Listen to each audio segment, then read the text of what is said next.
A billionaire, a single father. One night that neither of them saw coming. When Ethan Calloway pulled his delivery truck to the curb at 1 a.m. on a frozen January night, he wasn't looking for anything except the end of his shift. But the woman sitting alone at that abandoned bus stop, shivering in designer heels with mascara streaked down her face, stopped him cold. He had no idea she was Sophia Carter, one of the most powerful women in the country. He just saw someone who needed help. That one decision would pull them both into something neither was prepared for. Drop your city in the comments. I want to see how far this story travels. Hit like, and let's begin. The snow had been falling for 3 hours by the time Ethan Calloway turned off Meridian Avenue and headed into the industrial district. It wasn't a shortcut he liked. The roads out here were poorly maintained, the streetlights were spaced too far apart, and the whole stretch of old warehouses and shuttered factories felt like it belonged to another era, one the rest of the city had quietly agreed to forget.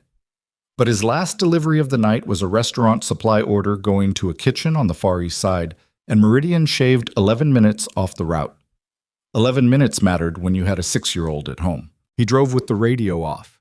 He'd turned it off around midnight, somewhere between his 8th and 9th delivery, when the talk show host started arguing about something he didn't care about, and the music felt too loud for the kind of tired he was carrying.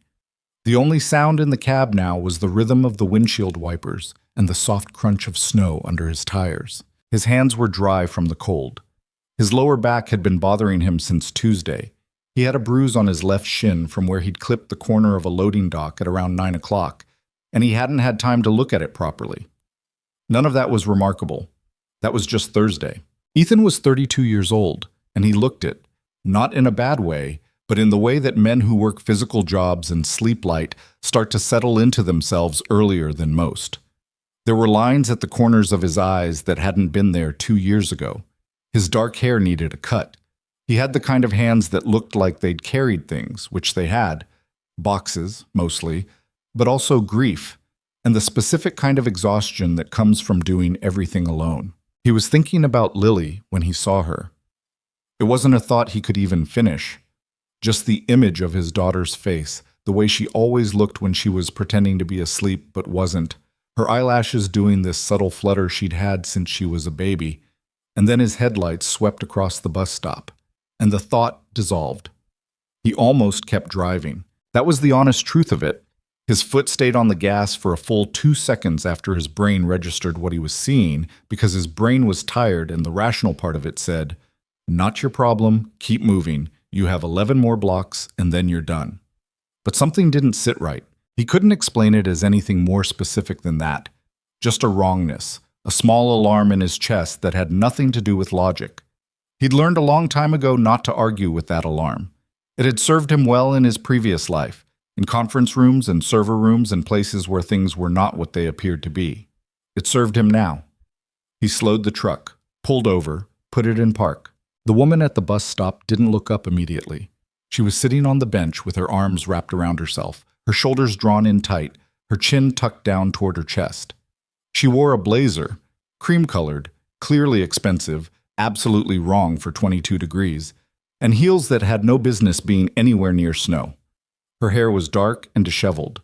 One of her earrings was missing. Ethan climbed out of the cab and immediately felt the cold hit him like a wall. He'd been in the heated truck for hours. The contrast was brutal. "Hey," he said, keeping his distance. He didn't want to startle her. "You okay?" She looked up, and that was when he recognized her. Not because he followed business news or read financial magazines, but because her face had been on a billboard 3 blocks from his apartment for the past 6 months. An advertisement for some investment summit. Sophia Carter, Carter Strategic Advisors, building tomorrow, today. He'd driven past it so many times it had become wallpaper. But the woman on that billboard was composed, confident, lit perfectly, looking at the camera like she owned the sky behind her. This woman had mascara dried in streaks down both cheeks. Her lips were pale from the cold. Her hands, folded in her lap, were shaking. She started, then stopped, cleared her throat. "My phone is dead. I've been trying to... There's supposed to be a bus, but I don't know if..." "There's no bus," Ethan said. "Not out here. Not at this hour. The last one through this district runs at 10:30. She stared at him for a moment. Something moved across her face. Frustration, maybe, or the specific exhaustion of someone who had been holding themselves together for too long and was very close to the edge of not being able to anymore. "Right," she said quietly. "Of course." Ethan looked up and down the street, empty in both directions. The snow was picking up again, the flakes getting heavier, the kind that stuck to everything. He unzipped his jacket. "Here." He held it out toward her. She looked at the jacket, then at him. There was a wariness in her eyes that he understood.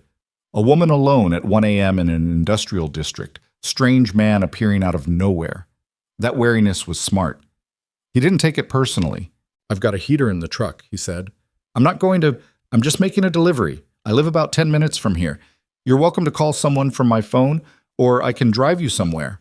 Up to you." She looked at him for another long moment. "You don't know who I am," she said. It wasn't a question. It came out almost like she was checking. "I know your face," he said. "Billboard on Garrison Street. Carter something. Carter Strategic Advisors." A pause. "I'm Sophia. Ethan." He kept the jacket extended. "You should put that on before you lose feeling in your hands." She reached out and took it. The jacket swallowed her. She was taller than average, but Ethan had broad shoulders, and the thing hung off her like she'd borrowed it from someone twice her size. She pulled it around herself anyway, and some of the shaking in her hands slowed. He gave her his phone while she got into the passenger seat of the truck. She tried 3 numbers. The first 2 rang out. The third went straight to voicemail. A man's voice. Professional. Calm. "You've reached the office of Richard Sloan, head of security at Carter Strategic Advisors. I'm unavailable at the moment." She hung up. Tried again. Same result. She sat there holding the phone with both hands, and Ethan watched her face do something complicated. A kind of internal calculation, pieces clicking into place in a way that clearly didn't add up to anything good. "Where do you need to go?" he asked. "I don't—" She stopped, pressed her lips together. "I don't know yet." He didn't push. He'd learned that sometimes people needed a minute to figure out what they were actually dealing with before they could answer a question like that. "I still have 1 delivery to finish," he said. "About 4 minutes from here. After that, I'm headed home. You're welcome to figure things out from there, or I can drop you wherever." She nodded, stared out the windshield. "Thank you," she said. The words were quiet and seemed like they cost her something. The last delivery took 6 minutes, not 4. The loading dock was icy, and he had to move slower than usual with the dolly. When he got back in the truck, Sophia hadn't moved. She was still sitting with his jacket wrapped around her, staring at something he couldn't see. "You're not going to try to call anyone else?" he asked. "I've been trying since 9 o'clock, she said. "My driver, my assistant, my head of security. Nobody's picking up." She paused. "I had a meeting tonight. A business meeting. A potential acquisition. Someone wanted to discuss a partnership off the record. The address they sent me was in this district. Warehouse building, looked legitimate enough on paper. I told my driver to wait outside." "And?" "The building was empty. Had been for months, I think. And when I came back out, my car was gone. My driver was gone. My phone died while I was trying to reach someone." She turned to look at him directly for the first time. Her eyes were dark brown and sharper than the rest of her looked right now. "I walked for about 40 minutes before I found that bus stop." Ethan thought about that. He turned the heater up a notch. "You went to a meeting alone?" he said. Not accusatory, just checking the facts. Something defensive flickered across her face, and then, unusually, he thought, she let it go. "I know how it sounds. It sounds like someone set you up." She didn't answer right away. Outside, the snow fell harder. The truck sat idling at the empty loading dock, the only light source for several blocks. "Yes," she said finally. "I think that's exactly what happened." His apartment was on the 4th floor of a building that had seen better decades. The elevator worked about 60% of the time. Tonight was not part of that 60%. They took the stairs, and Ethan carried his delivery bag and tried not to limp too obviously because his shin was throbbing again. The hallway on his floor smelled like someone had made soup, something with garlic and onions. And there was a kid's shoe sitting outside 4C for reasons that remained unexplained every time he walked past it. He unlocked his door as quietly as he could. The apartment was warm. That was the first thing. The baseboard heat was old and inefficient, and he kept it higher than he probably should have given what it did to his electric bill. But Lily ran cold, always had, and he'd made peace with that expense years ago. The second thing was the light. He'd left the kitchen light on, the way he always did on late shifts, and it spilled a soft yellow glow out into the small living room, illuminating the couch with its slightly lopsided cushion, the bookshelf crammed with paperbacks and Lily's picture books, and a board game missing two pieces that they'd never gotten around to replacing, the drawing taped to the refrigerator, a figure with brown hair and enormous eyes labeled Daddy in 6-year-old handwriting, which Lily had presented to him with extraordinary gravity 3 weeks ago. Sophia stood in the doorway for a moment, taking it in. "She's asleep," he said, keeping his voice low. "She's in the back bedroom. She won't hear us if we keep it down." "How old?" "6. Sophia stepped inside. He took his jacket back and hung it by the door, then pointed her toward the couch. "Sit down. I'll make coffee." "You don't have to. You've been standing in the cold for an hour," he said. "Sit down." She sat. He moved around the kitchen with the particular efficiency of someone who has cooked alone for years, filling the kettle, pulling mugs from the cabinet, finding the coffee he kept in the freezer because he'd read somewhere once that it stayed fresh longer. He was aware of her watching him, which was strange, but he didn't let it make him self-conscious. "Do you have a laptop?" she asked. "Yeah." "Could I need to get online, check some things." He brought it out from the shelf beside the TV and set it on the coffee table in front of her. While she logged into whatever she needed to log into, he finished making the coffee. He set her mug on the table beside the laptop without interrupting her. She didn't look up. She was moving fast now, typing, clicking, her jaw set, that sharpness back in her eyes. He sat in the chair across from her with his own mug and waited. It took her about 20 minutes to start talking, not because she was being cagey. He got the sense she was someone who processed things internally before she could articulate them, which he understood. He was the same way. She was reading things on the screen, cross-referencing, her lips occasionally moving slightly like she was doing math in her head. Then she looked up.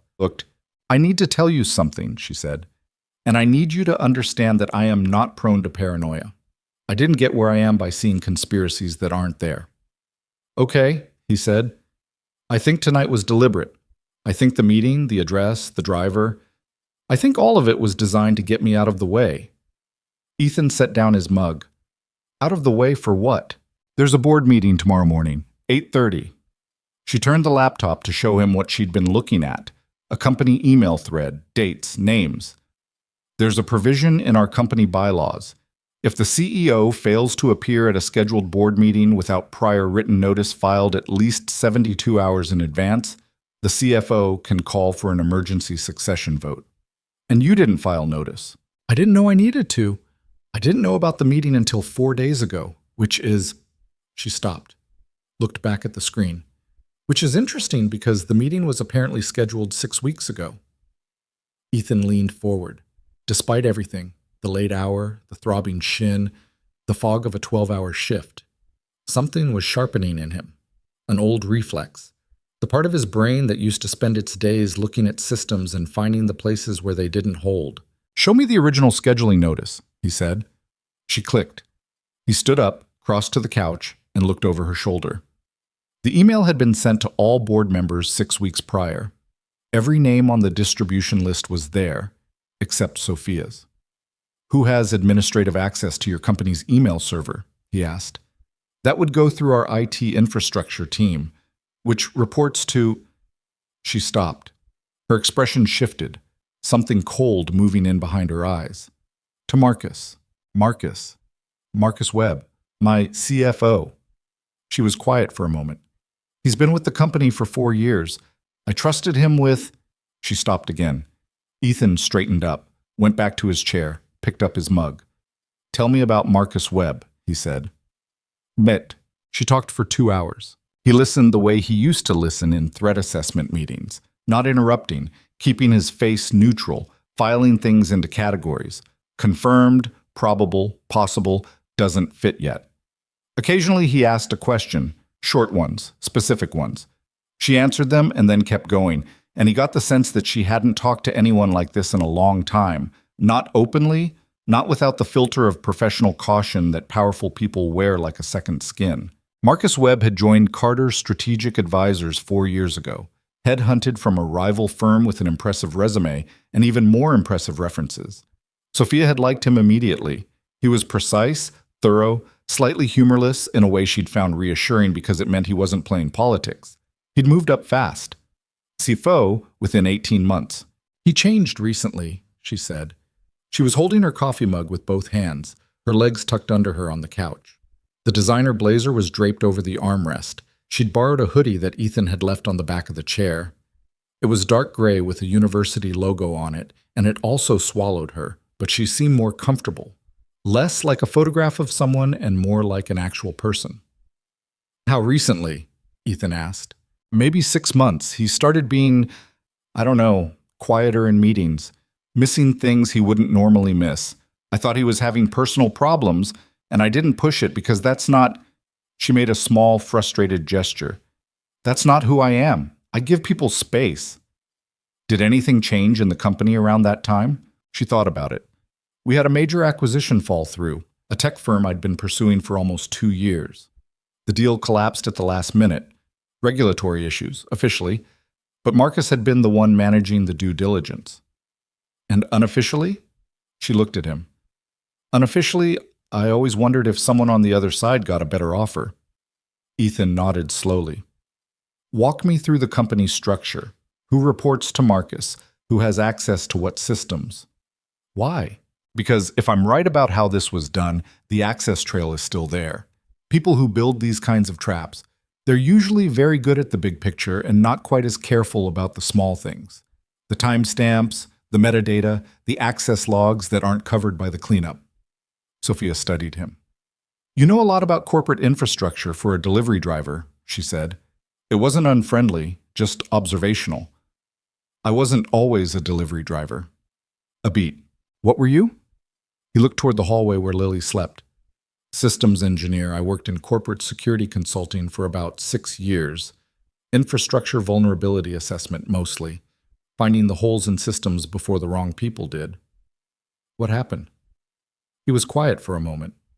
The answer to that question was the whole shape of his life. And it wasn't a thing he explained easily or often. My wife died, he said. Lily was too. I couldn't... He stopped. Started again. The kind of work I was doing required a kind of focus I couldn't maintain anymore, not and be present for her. So I made a choice. Sophia held his gaze. She didn't say she was sorry, which he appreciated. He'd gotten tired, years ago, of that particular reflexive phrase, the way people offered it without knowing what to do with it. She just nodded once, like she was taking the information seriously. Okay, she said quietly. Then let me walk you through the structure. Outside, the snow kept falling. Lily slept in the back bedroom. Ethan had checked on her once, around 2 a.m., opening her door just far enough to see the small shape of her under the blankets, the nightlight casting its soft orange glow over her stuffed rabbit and her stack of library books, and the glow-in-the-dark stars on the ceiling he'd put up last spring. She was fine. She was completely, peacefully fine, and that fact, as it always did, settled something in his chest that nothing else could settle. He closed the door gently and went back to the kitchen table. By 2:30, they'd moved from the couch to the table, and the coffee mugs had been replaced with water glasses, and Ethan had pulled out a legal pad and was writing things down in the cramped shorthand he'd developed years ago. Initials, arrows, question marks, the occasional box drawn around something significant. He had 3 columns. The first column was known. Sophia had been lured to a fake address. Her driver had been redirected. By whom was still unclear, but the fact that he hadn't reached out or been reachable since suggested either threat or inducement. Her head of security, Richard Sloan, had failed to answer multiple calls. The board meeting was scheduled for 8:30 a.m. The bylaws provision existed. The second column was probable. Marcus Webb had orchestrated the email blackout. Sophia's name removed from the distribution list, a deletion simple enough to execute for anyone with server access. The acquisition deal that collapsed 18 months ago was somehow connected. At least 2 board members were likely involved because someone had to have been willing to vote for a succession motion the moment it was called. The third column was unknown. Who else? What was the endgame? a hostile takeover, a buyout, selling assets to a third party. And most importantly, how much of the company's internal communication system had been compromised, and for how long? If Marcus has been in the system for 6 months, Ethan said, tapping his pen against the legal pad, he's had time to be thorough. But thorough people leave thorough trails. They can't help it. You can delete the surface records, but you can't delete the logs that track who accessed the system to delete the surface records. Not without a very specific kind of elevated access. Does he have that access? Does your IT infrastructure run on a proprietary system or third party? Third party, CloudFrame. Ethan stopped writing, looked up. CloudFrame, he said. Yes, is that... I did a vulnerability audit for CloudFrame 7 years ago, he said. I know how their logging architecture works. If Marcus used company credentials to access and modify the email server, there will be a secondary log that he probably doesn't know exists. He paused. There's a redundancy layer that was added in a security update about 5 years ago. Most system admins don't know it's there because it was buried in a patch note that nobody read. Sophia stared at him. You're serious, she said. I'm serious. And you can access that log? Not remotely. I'd need to be on site, on an internal network terminal with the right credentials. He looked at her. Can you get me into your building before 8:30 a.m.? She stopped. My access card was in my bag. My bag was in the car, which is gone. Do you have anyone inside the building you trust completely? Not someone who reports to Marcus. Not someone who's been recently promoted or given expanded responsibilities. Someone who's been there a long time and has stayed quiet. She thought for a long time. Eleanor Park, she said finally. My general counsel. She's been with the company since the beginning. I can't imagine she's involved. She doesn't play those games. Can you reach her? From your phone, if she picks up. He slid it across the table. Eleanor Park picked up on the third ring, which meant she was either awake already or slept with her phone on her chest. Given what Sophia told her in the next 4 minutes, the second option seemed more likely. The kind of person who couldn't fully turn off. The call was short and direct. Sophia explained enough for Eleanor to understand the situation without going into the full scope of what they'd uncovered. Eleanor's voice on the other end was controlled, but Ethan, sitting close enough to hear, caught the sharp intake of breath at certain points, the fractional pause before she answered certain questions. She was putting pieces together herself. That was good. It meant she was smart, and it meant she hadn't known. Service entrance, Eleanor said. Loading bay on the north side of the building. I'll meet you there at 6. Bring your friend.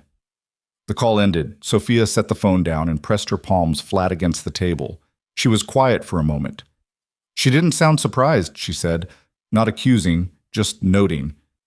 She sounded like someone who'd been watching something and waiting to find out what it was, Ethan said. Sophia looked at him.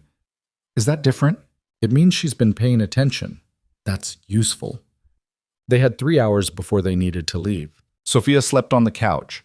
Ethan put a blanket over her, and she was asleep within 15 minutes, which told him how exhausted she actually was behind the composure she'd been maintaining all night. He respected that, the composure. It took something real to hold yourself together when everything was falling apart, and most people couldn't do it. He knew because he'd tried and failed at it spectacularly in the months after Anna died, and he still wasn't entirely sure how he'd made it through. He didn't sleep. He sat at the kitchen table with the legal pad and went back over everything, looking for the gaps, the places where the story had soft spots, the details that didn't quite fit. He did this for an hour and a half, and came up with 4 questions he couldn't yet answer, which he circled and labeled with question marks. At 4:45, Lily appeared in the kitchen doorway. She was wearing her pajamas, the ones with the small orange foxes on them, and her hair was doing the specific thing it did overnight, where half of it seemed to have developed its own agenda. She was holding her stuffed rabbit by one ear. She looked at him with the serious, slightly puzzled expression she wore when she woke up, and the world wasn't quite making sense yet. Daddy, she said, why are you up? I have an early errand, he said. Come here. She patted across the linoleum and climbed into his lap with the complete physical confidence of a child who has always known they are welcome. He held her with one arm and didn't say anything, just let her be half asleep against his shoulder. And outside the window, the snow had finally, quietly, stopped falling. After a moment, she lifted her head and looked toward the living room. Who is that? A friend. She needed somewhere to stay tonight. Lily considered this with the gravity she applied to most things. Is she cold? She was. She's better now. Okay. She put her head back down. Then, 2 minutes later, as she was drifting back toward sleep, Daddy? Yeah. Don't forget to eat breakfast. I won't. You always forget. I know. She was asleep again in his arms, and the kitchen was quiet. And somewhere in the living room, Sophia Carter was breathing slowly under a secondhand blanket in an apartment that smelled like crayon wax and coffee. And Ethan sat there with his daughter and his legal pad and his 4 unanswered questions and thought about what the morning was going to cost. Imam. He woke Sophia at 5:30. She came awake quickly, not the way people do when they sleep deeply and safely, but the way people do when they've trained themselves never to fully let go. She sat up, remembered where she was, and ran a hand through her hair. Any update? She asked, like they'd been mid-conversation. Nothing new, he said. But I need to tell you something before we go. She waited. What we're doing this morning was going into the building, accessing the server logs. If Marcus has been as careful as I think he has, he'll have people watching. Not physically, probably, but the moment someone logs into that CloudFrame secondary layer, there will be a flag on his monitoring system. We'll have a window of maybe 15 minutes before he knows someone's been in there. 15 minutes. Maybe less. She absorbed this. What happens when he knows? He moves the timeline up. He doesn't wait for the board meeting to start. He makes calls. He calls in whatever leverage he has on the board members who are with him. He tries to create a done deal before you can get into that room. He paused. So we need to be fast, and we need to have what we need before that window closes. She nodded slowly. What do you need from me? Your memory, he said. I'm going to need you to recall every system access credential you ever gave Marcus. Every time you CC'd him on something sensitive. Every admin level permission he has that you personally approved. I remember most of it. Good. He stood up, picked up the legal pad. There's one more thing, he said. What? When this is over, if it goes the way I think it can go, the people in that boardroom are going to want to know how you got the information. Some of them are going to ask about me. She looked at him steadily. What do you want me to say? Nothing, he said. Say a systems consultant assisted you. Leave out the rest. A pause. Why? He thought about Lily, still asleep in the back bedroom. About the life he'd built here. Small and functional and exactly what it needed to be. Because I'm a delivery driver, he said simply. That's what I need to be right now. Sophia studied him for a long moment, and something in her expression shifted. Not softening exactly, but adjusting, recalibrating to include something she hadn't accounted for before. Okay, she said quietly. Whatever you need. At 5:55 a.m., Ethan Calloway picked up his jacket from by the door, the same jacket he'd given a stranger at a frozen bus stop 4 hours earlier, and told his neighbor, Mrs. Okafor, that Lily would be up around 7 and the cereal was in the second cabinet, and then he and Sophia Carter walked down 4 flights of stairs and out into the gray pre-dawn streets. The snow had stopped. The world was very still. His truck sat at the curb, the windshield glazed with ice, and the city was quiet around them in the way it only ever is in that particular hour. Not the quiet of something resting, but the quiet of something holding its breath. He started the engine and let it warm up. You ready? He asked. Sophia was looking straight ahead through the iced windshield, at the empty street, at the pale light starting to come up on the far edge of the horizon. I've been building that company for 8 years, she said. I'm not going to let someone take it from me in a boardroom while I'm standing on the outside. It wasn't a pep talk. It wasn't even particularly dramatic the way she said it. It was just the plain, flat truth of someone who had made up their mind. Ethan pulled away from the curb. Then let's go, he said. The north side of the Carter Strategic Advisors building looked nothing like the front entrance. No marble floors visible from here. No corporate logo lit up in brushed steel above revolving glass doors. Just a loading bay with a yellow striped curb, a heavy metal door with a keypad beside it, and a security camera mounted at an angle that covered the approach from the street. Ethan noticed the camera before he got out of the truck. He didn't point it out. He just adjusted where he parked, far enough left that they'd be approaching from a slight blind angle, and killed the headlights 30 seconds before he pulled in. Small habits, old ones. Eleanor Park was already there. She was standing just inside the loading bay overhang in a charcoal coat, her silver-streaked hair pulled back, a leather portfolio tucked under one arm. She looked like someone who had been awake for a while and had decided not to pretend otherwise. When she saw Sophia get out of the truck, something in her face went through several distinct expressions in quick succession. Relief, then anger, then a careful kind of professional composure that settled over the other two like a lid going onto a boiling pot.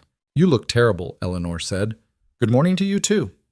Sophia crossed the distance between them, and the two women did something that wasn't quite a hug.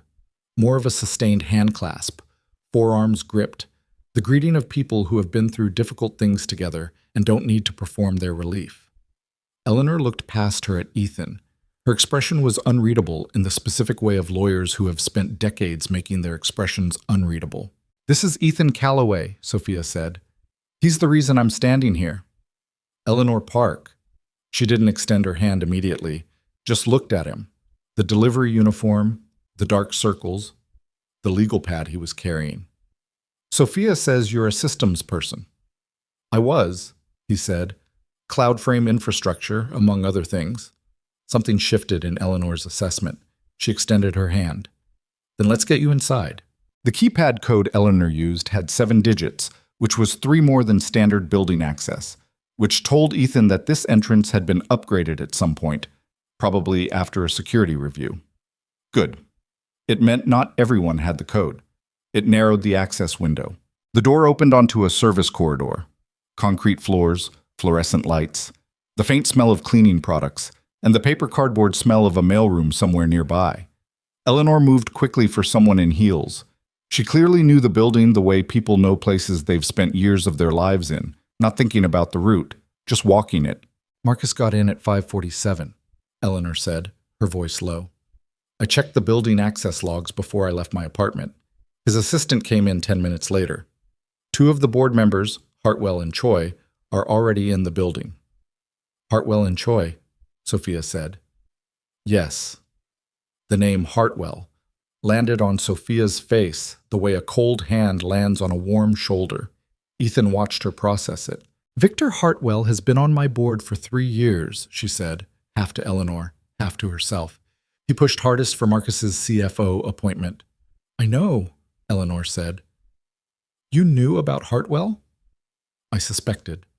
Eleanor's jaw was tight. "I didn't have proof.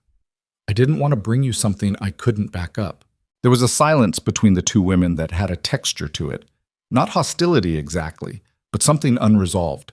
The particular friction of 2 people who are on the same side but made different calls at a critical moment, and both know it. Ethan let it sit. It wasn't his place to smooth it over, and it didn't need to be smoothed. It needed to be acknowledged and moved past, which they did, because they were both smart enough to know that the next 2 hours were what mattered. "What's on 8?" Ethan asked. He'd been looking at the building directory beside the service elevator. "Executive Infrastructure Suite," Eleanor said. "Server room, IT management, the main administrative terminals. That's where I need to be." "That's where Marcus's IT director has been since 6 a.m., Eleanor said. "A man named Paul Greer. He reports directly to Marcus." Ethan thought about that. "Is there a secondary terminal? Something that accesses the same network but isn't in the main IT suite?" Eleanor paused. "The legal department has a dedicated terminal on 6. It was set up years ago for document management. It has full network access because we handle sensitive filings." "Is it in use right now?" "Not at 6 in the morning." "Then that's where we go." Eleanor looked at Sophia. Sophia looked at Ethan. Neither of them argued. That was something he noticed. Sophia wasn't the kind of person who deferred easily. He could see that clearly. But she also wasn't the kind who held on to control when someone else genuinely knew more about the specific problem in front of them. That was rarer than it should have been. They took the service elevator to 6. The legal department was quiet and dim. the kind of quiet that offices have at hours when they're not supposed to be occupied. Half the ceiling lights were on a motion sensor, and they blinked on in sections as Eleanor moved through the space, rows of desks, glass-walled offices along the perimeter, a long table with document boxes stacked neatly at one end. The terminal Eleanor led them to was in a small side room used for document review, a workstation with 2 monitors, a keyboard, and a thick coil of Ethernet cable that hadn't been needed since wireless was installed 2 years ago. Ethan sat down. He didn't touch the keyboard immediately. First, he looked at the terminal setup, the make, the connection ports, the small indicator lights on the Ethernet switch mounted on the wall nearby. Is this terminal logged into the company network passively, or does it require active authentication each session? He asked. Active, Eleanor said. Legal clearance credentials. Log in, he said. Then step back. I need you both to let me work. Eleanor logged in. The system came up. Corporate interface, clean, efficient, the kind of thing that cost a lot of money to make look simple. Ethan cracked his knuckles. It was an unconscious habit, one he hadn't done in years, and when he heard it, he felt something odd. Like a piece of himself he'd put in a drawer a long time ago was slowly climbing back out. He started with the CloudFrame administrative portal. Not the front end. That would be flagged immediately. He was going in through the infrastructure maintenance layer, a back-channel access route that CloudFrame had built in for their own engineers during system updates. He'd found it during his audit 7 years ago, and he'd flagged it as a potential vulnerability in his report. CloudFrame had patched the public-facing version of it, but the internal maintenance route, the one that required knowing the specific command structure, had never been fully closed because the engineers who used it had argued it wasn't accessible to anyone who didn't already have deep system knowledge. They weren't wrong. It wasn't accessible to most people. Ethan wasn't most people. He typed steadily. Not fast in the dramatic way people typed in movies, but with the focused rhythm of someone who knew exactly what they were looking for and was navigating a familiar landscape, even after a long absence. Sophia stood behind him and slightly to the left. He was aware of her watching the screen without being able to follow what he was doing, which he could tell was difficult for her. She was someone accustomed to understanding everything happening in her proximity. Eleanor stood near the door, her leather portfolio open, a pen in her hand, watching the corridor through the glass wall. The CloudFrame maintenance layer came up in a plain text interface. No graphics, no corporate polish, just data. Okay, Ethan said quietly. What are you seeing? Sophia asked. Give me a minute. He navigated to the secondary logging archive. The redundancy layer he'd told her about the night before. It was exactly where he remembered it being. 7 years of institutional knowledge, and it was still there. Because systems built by engineers tend to stay the way they're built unless someone with a specific reason and specific knowledge goes looking. Marcus Webb had not gone looking. Or if he hadn't known what he was looking at. The logs were intact. Ethan started pulling records. His eyes moved quickly across the lines of data. Timestamps, user IDs, action types, system flags. He was looking for access events on the company email server over the past 6 weeks, specifically any modifications to distribution list configurations. He found the first one at 5:23 a.m. on a Tuesday, 7 weeks ago. A user ID he didn't recognize, not a name, just an alphanumeric string, had accessed the executive email distribution configuration and modified the list labeled board-exec-all. He pulled the user ID record. The string mapped to a service account. Service accounts were administrative tools. They didn't belong to individuals, technically, but they were created and managed by someone, and that someone left their own access fingerprint on the creation record. Ethan traced it back. The service account had been created 14 months ago, created from a terminal logged in under a user ID that resolved, when he pulled the account record, to a name, Paul Greer, Marcus's IT director. Ethan stared at the screen for a moment. Then he pulled Greer's full access history for the past 14 months. It was extensive, systematic, the kind of access pattern that looks like normal administrative activity at first glance, routine maintenance, configuration updates, server checks, until you laid it against a timeline and started noticing what happened immediately before and after each access event.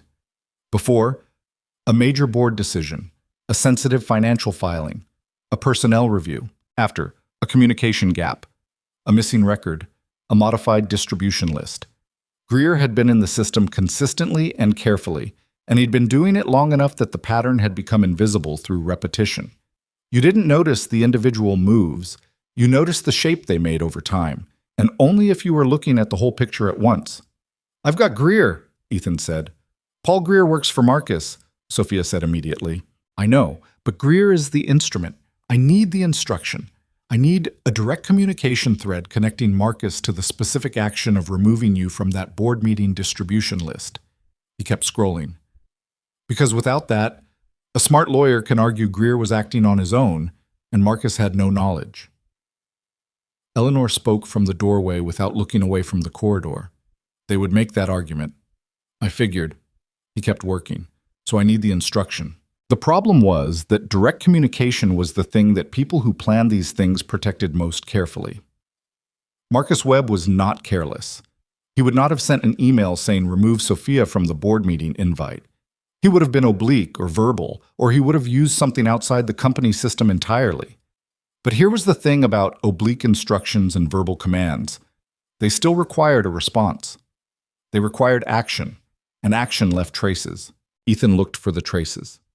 He found them in the calendar system.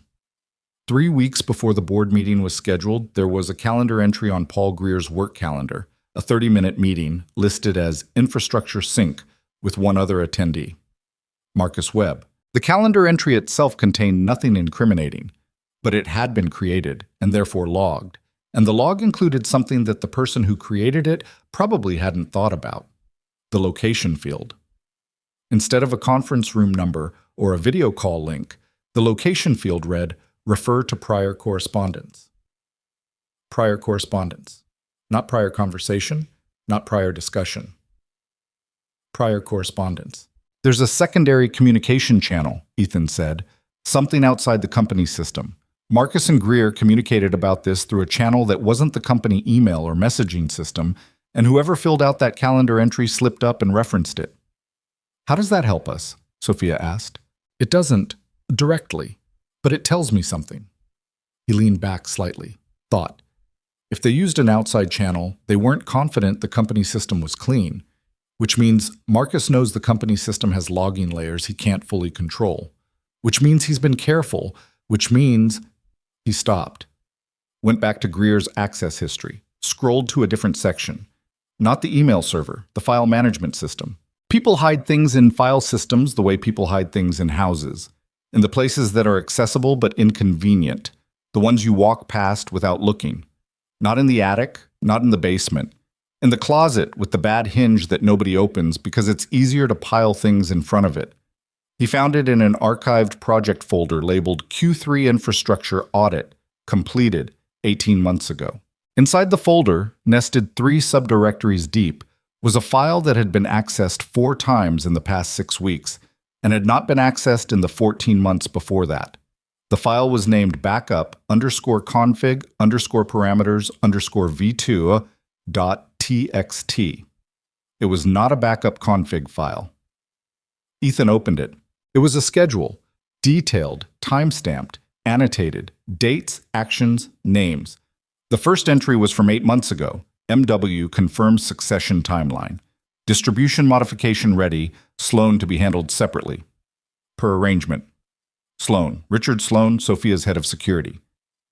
"Your security chief is involved," Ethan said. The room went very quiet. He heard Sophia exhale. Not a gasp, not a dramatic sound, just a slow, controlled release of air that told him more about what it cost her to hear that than any outburst would have. "Sloan's been with me for 5 years," she said. He didn't say anything. There wasn't anything useful to say. She was quiet for a moment, and then, "Keep going." He kept going. The file was a blueprint, not complete. There were gaps, shorthand he couldn't fully decode, references to things labeled only by initials. But it was enough.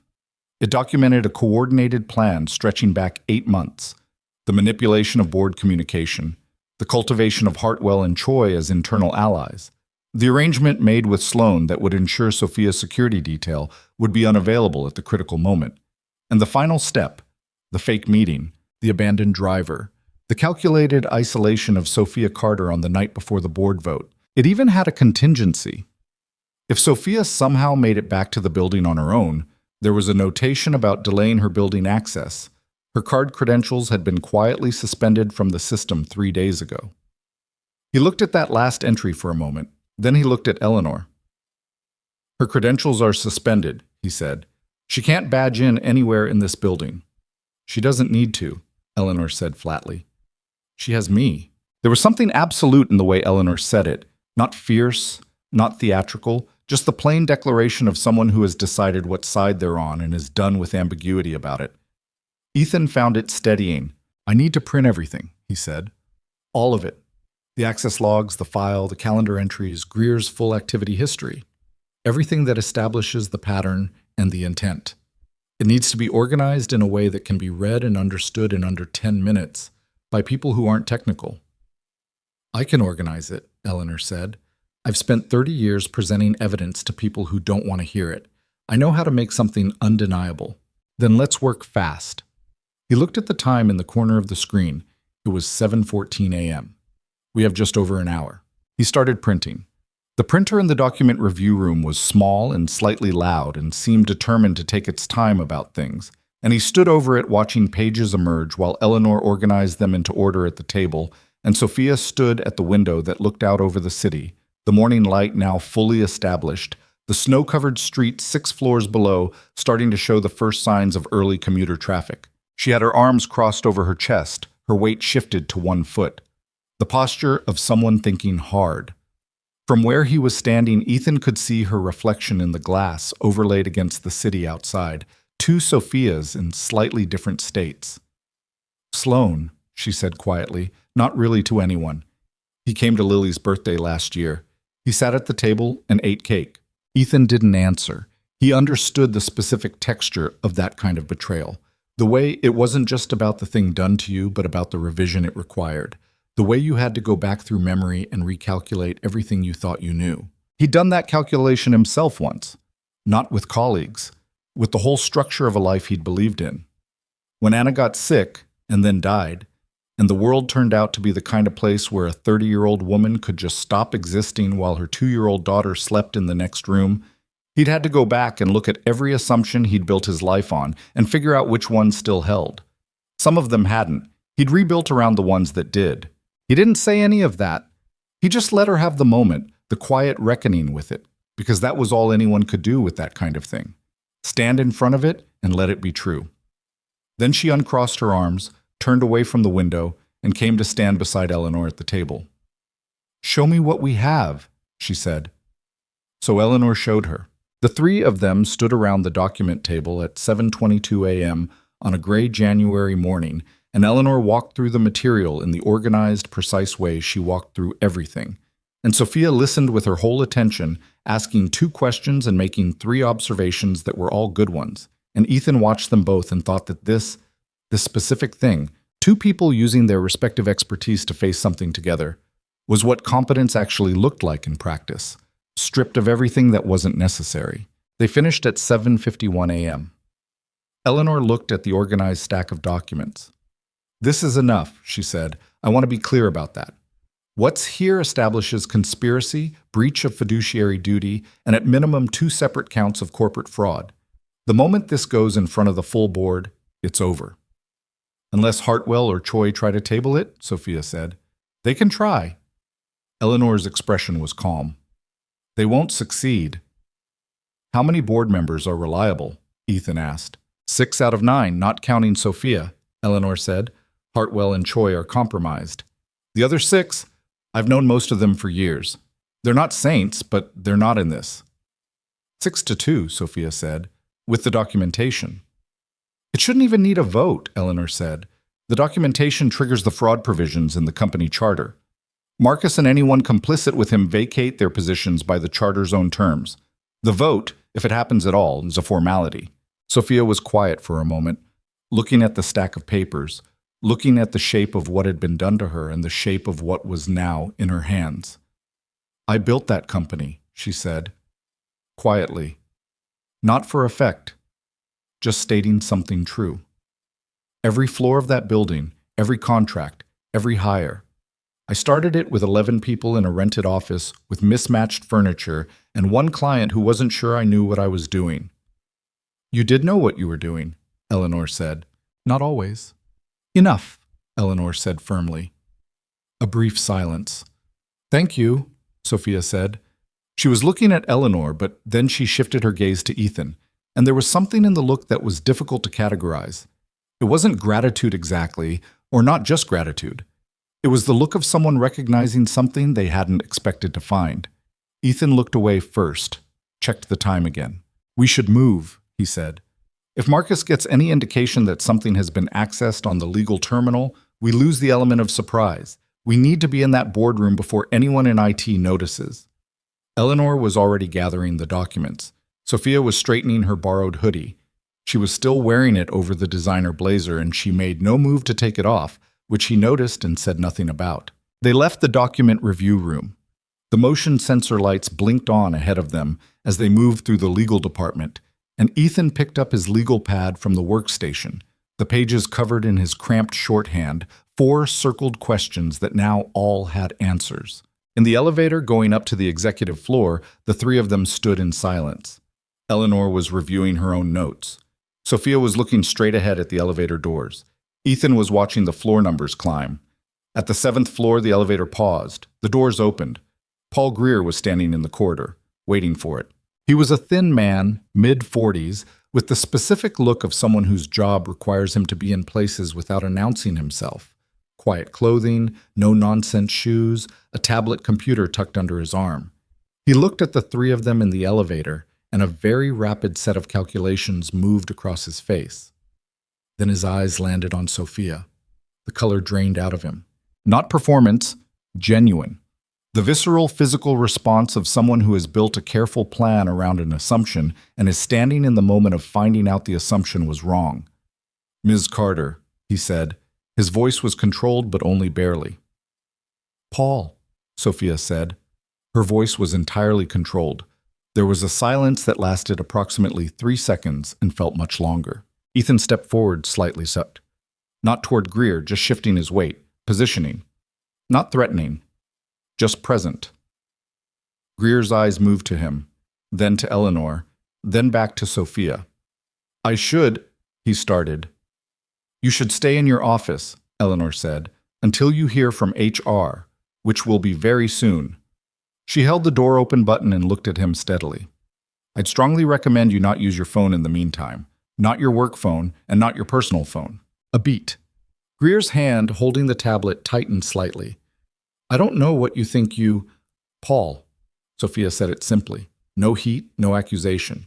Just his name, in the flat tone of someone who already holds every card and doesn't need to show them. Go to your office. He went.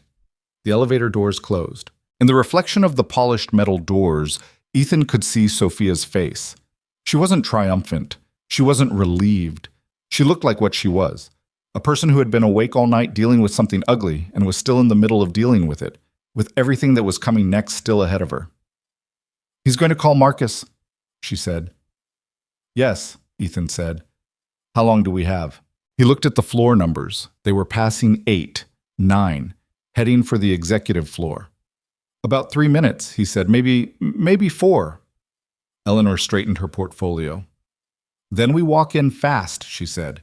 Don't stop at the assistant's desk. Don't acknowledge anyone who tries to intercept you. Sophia, you walk directly to your seat at the head of the table and you sit down. Once you're in that seat, you are the CEO of this company, and the room knows it. Sophia nodded once. The elevator reached the executive floor. The doors opened. The corridor was carpeted and quiet. The overhead lights warm. The walls hung with framed photographs documenting 8 years of company history, product launches, charity events, team photographs, the occasional shot of Sophia at a podium or shaking someone's hand. Her whole professional life framed and mounted, lining the path to the boardroom. They walked. At the end of the corridor, through the glass-paneled walls of the boardroom, Ethan could see figures already seated around the table. He counted 4. 2 he didn't recognize. 1, a broad-shouldered man with silver hair and the settled bearing of someone accustomed to authority, was almost certainly Victor Hartwell.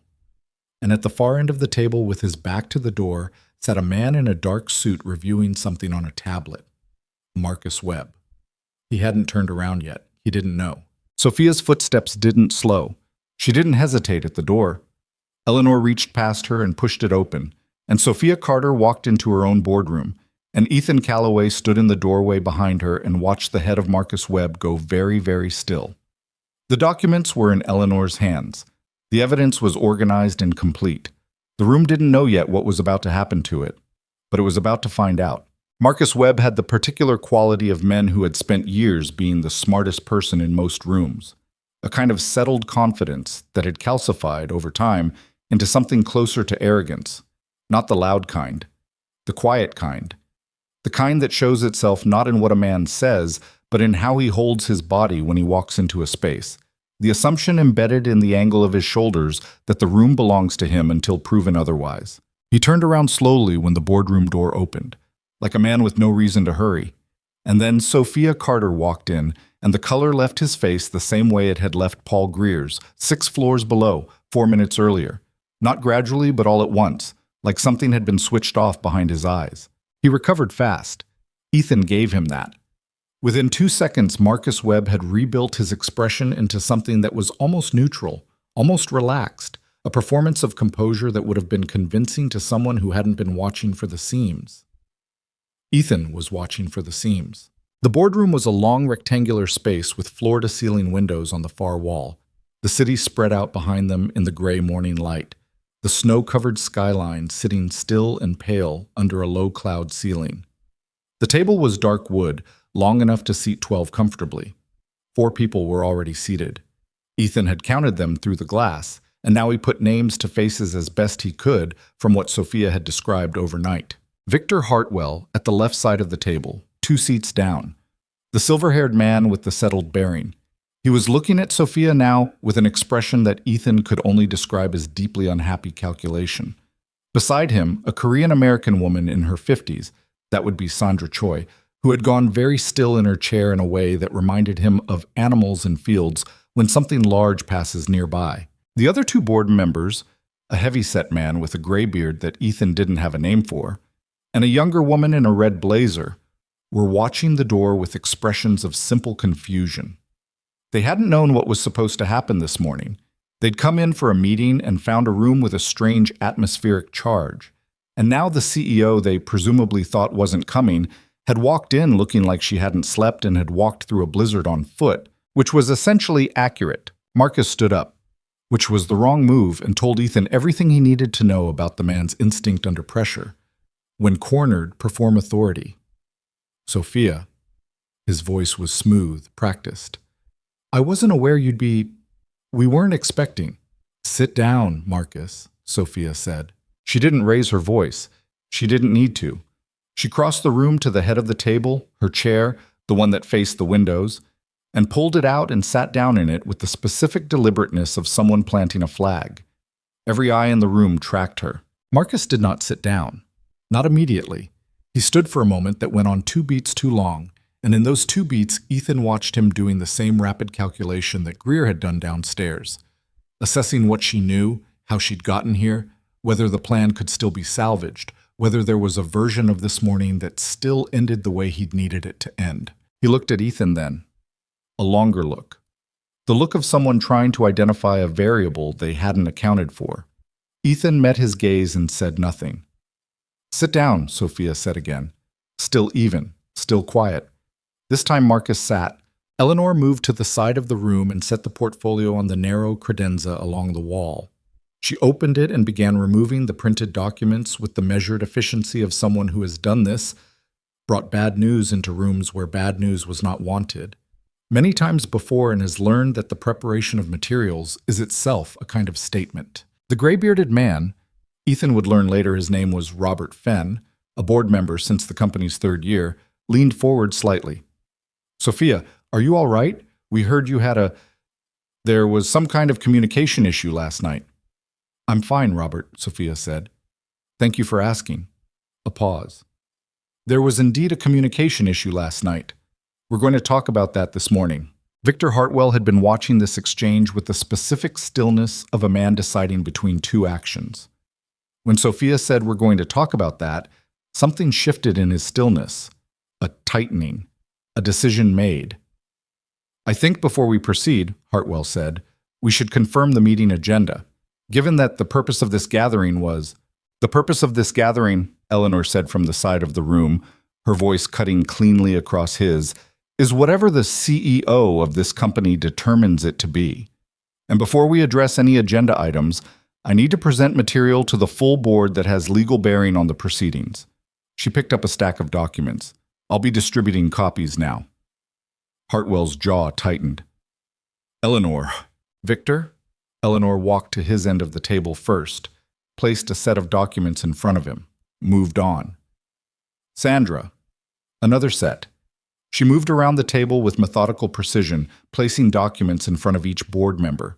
When she reached Marcus, she set his copy down without looking at him, which was its own deliberate choice. Marcus looked at the first page. His expression didn't change visibly, but his left hand resting on the table curled slightly inward. He knew what it was, or he knew enough. What exactly is this? Sandra Choi asked. Her voice was careful, calibrated, the voice of someone buying time. It's documentation of a coordinated campaign of corporate fraud, Eleanor said, returning to the front of the room. Executed over a period of approximately 8 months, involving the unauthorized manipulation of company communication systems, the deliberate exclusion of the CEO from board communications, and a planned transfer of executive authority facilitated through coercion and falsified records. She let that sit for a moment. I'll take questions after you've had time to review the first section. The room was very quiet. Robert Fenn was reading. He had the focused, slightly alarmed look of someone who had opened a document expecting a fire drill and found an actual fire. The woman in the red blazer— she'd introduced herself as Camille Durant as Ethan passed her chair, apparently a more recent board addition— was reading with equal attention, her expression moving through confusion into something harder. Marcus was not reading. He was staring at a point on the table roughly 18 inches in front of him. Hartwell pushed his copy aside. This is a fabrication, he said. Not loudly. With the flat certainty of a man who has decided that certainty is his best remaining option. Sophia, I don't know what this is or where it came from, but if you're suggesting that I have had any involvement in whatever this purports to document, then I am telling you directly and unambiguously that you are wrong, and I will be consulting my personal attorney before this meeting proceeds further. That's your right, Sophia said. She was looking at him with an expression that was not angry. It was something Ethan found harder to name, the look of someone who has passed the point of feeling the thing, who has processed enough of it in the dark hours of the night that what's left is something colder and more purposeful. You should know that the original logs are preserved and have already been transmitted to an external counsel not affiliated with this company. Any attempt to access or modify the CloudFrame server infrastructure from this point forward will be flagged in real time. Hartwell looked at her, then at Eleanor, then at the document in front of him that he'd pushed aside. He pulled it back. I want to say something, Marcus said. Everyone looked at him. He had been quiet since he sat down. Not the quiet of a man gathering himself for a defense, Ethan thought, but the quiet of a man arriving at an understanding. Marcus Webb was not stupid. He had built a complex, methodical plan over 8 months, and whatever else you could say about him, the plan had been intelligent. It had understood the systems it was working within. It had anticipated most contingencies. It had not anticipated Ethan Callaway. I want to say, Marcus said, that whatever you think you found, and I'm not conceding that these documents say what you're claiming they say, there are aspects of this company's situation that you don't fully understand. The acquisition that failed 18 months ago, the exposure it created, the pressure that certain parties have been under since then. He looked at Sophia directly for the first time since she'd walked in. Some of what has happened in the past 8 months happened because this company was in a more precarious position than you knew, Sophia, because the people who knew chose to manage it without involving you because they believed— Stop. Sophia's voice was still quiet. Marcus, stop. He stopped. You're going to tell me this was for the good of the company, she said, You're going to tell me I didn't understand the whole picture, or that I would have made the wrong decisions if I'd known, or that the people who trusted you to act in the company's interest had no choice but to go around me. She paused. Is that where this is going? A beat. Something like that, he said. Then I want to be very clear, she said. I started this company. I have made decisions, bad ones, wrong ones, decisions I'd take back, but I made them with the information I had, and I lived with the consequences. And I kept this company solvent through a period that destroyed 3 of our competitors and 2 of our major clients. What I have never done, and would never have done, is build a system designed to remove someone's ability to make decisions about their own organization. That's not management. That's not even strategy. She looked at him steadily. That's just taking something that doesn't belong to you. Marcus said nothing. Robert Fenn looked up from the documents. He'd been reading carefully throughout, turning pages at a measured pace, and when he looked up, his expression had settled into something resigned and heavy. The calendar evidence on page 9, he said. The file notation referencing Sloan. Has Richard Sloan been contacted? Not yet, Eleanor said. That will be handled by external investigators. His access to company systems and physical premises has already been suspended as of, she checked her watch, 23 minutes ago. Fenn absorbed that, looked at Marcus. The look between them had history in it, years of board meetings, of professional respect, of whatever collegial relationship had existed. And watching it, Ethan saw it end in real time. Fenn shook his head slightly, a small, private motion of disappointment. Victor, Fenn said, turning to Hartwell, do you want to tell us what your involvement was, or do you want us to read it? Hartwell had been reading the documents since he'd pulled them back. He was on the last page now. He set it down. I received information, he said, choosing his words with the care of a man who knows he's building a defense in real time, suggesting that leadership changes were necessary for the company's long-term stability. I agreed to support a motion to that effect. I was not told about the methods used to. Victor. Sophia's voice had the same quality it had when she'd said Marcus's name. Not a shout. An ending. Hartwell fell silent. You attended a meeting 6 weeks ago, she said. A meeting that was specifically designed to take place without my knowledge. You were present for a conversation about how to use the succession clause in our bylaws to remove me while I was… What? What did they tell you I would be doing? A long pause. They said you were going to be away, he said. That you'd decided to step back temporarily. And you believed that. Another pause, shorter. I wanted to believe it, he said. And at least it was honest, Ethan thought. At least there was that. Sandra? Sophia looked at Choi. Same question. Sandra Choi had been very still through all of this. She was still now. She looked down at her hands for a moment, then up. I'm going to request that any statement I make be given in the presence of counsel, she said. That's your right, Sophia said. Step out. Choi stood, gathered her things, and left the room without looking at anyone. The door closed behind her with a soft, definitive click. Camille Durant, in the red blazer, had stopped reading. She was watching Sophia with an expression that Ethan read as a woman recalibrating something, updating her understanding of the person sitting at the head of the table. What happens now? She asked. Now, Eleanor said. The board votes on the immediate suspension of Marcus Webb's CFO authority pending a full internal and external investigation.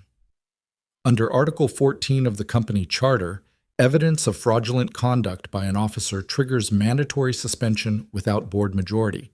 It requires only a simple motion from the CEO, confirmed by General Counsel. Then I'm motioning, Sophia said. Confirmed? Eleanor said. Marcus looked between them. His expression had gone through several phases in the past 30 minutes and had arrived somewhere that was hard to read. Not defeated, not yet, but standing at the edge of it, like a man looking over a cliff and understanding for the first time that the fall was real. You can't seriously think, he started. Your access to company systems has already been suspended, Eleanor said. The same applies to Paul Greer's credentials. Building security has been notified. There's an HR representative waiting outside this room who will walk you through the formal process. She looked at him directly. You're welcome to disagree with these proceedings through whatever legal channels you choose. I'd encourage you to speak to an attorney before you do anything else." Marcus stood slowly. He straightened his jacket. He was doing the performance of composure again, and this time it was more strained, visible at the edges, the way a wall shows stress before it cracks. He looked at Sophia. "I thought the company needed someone willing to make hard choices," he said. There was something almost rueful in his voice. "I thought that was me." "It was supposed to be me," Sophia said. "You should have let it be me." He held her gaze for another moment. Then he picked up his tablet, and he walked to the door, and he left without saying anything else. Victor Hartwell left 2 minutes later in the company of the HR representative who appeared in the doorway, a compact professional woman named Karen who had clearly done difficult things in conference rooms before and knew how to do them without making them bigger than they needed to be. What remained of the meeting was not easy. Ethan stayed near the door, out of the way, which was exactly where he wanted to be. He was not a board member. He was not an executive, not a lawyer, not a stakeholder in any formal sense. He was a delivery driver from the 4th floor of a building on the other side of the city, and he had gotten his friend's daughter's cereal in the cabinet this morning before he left, and he wanted to be back in time to pick Lily up from school. But he stayed because the work wasn't quite finished. Robert Fenn asked Eleanor about 15 minutes into the post-Marcus conversation how the documentation had been accessed. Eleanor said, "A systems consultant with knowledge of the CloudFrame infrastructure." Fenn looked toward Ethan, who was standing by the door, and gave him a long, evaluating look. "You have a name?" Fenn asked. "Ethan Calloway," Ethan said. "Do you work for Eleanor's firm?" "No." "For Sophia?" "No." Fenn absorbed that. He had the look of a man assembling a picture from pieces and slowly making out the shape of it. "Then how—" "I found her at a bus stop last night," Ethan said simply. "She needed help." Fenn stared at him for a moment. Then he made a sound that was almost a laugh. Not amused exactly, more the involuntary release of someone encountering something they couldn't have predicted. He shook his head. "All right," he said. "All right." Camille Durant, who had been quiet through most of the restructuring conversation, looked up from her documents and said, "Is there anything you need? From the company, I mean, given what you did here." Ethan looked at her. "No," he said. "I'm good." She looked like she wanted to press the point, but something in his expression apparently told her not to, and she went back to her documents. The formal proceedings wrapped up at 10:17 a.m.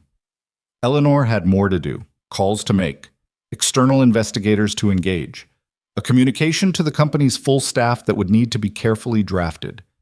Fenn and Durant remained in the boardroom with her, working through the immediate governance questions.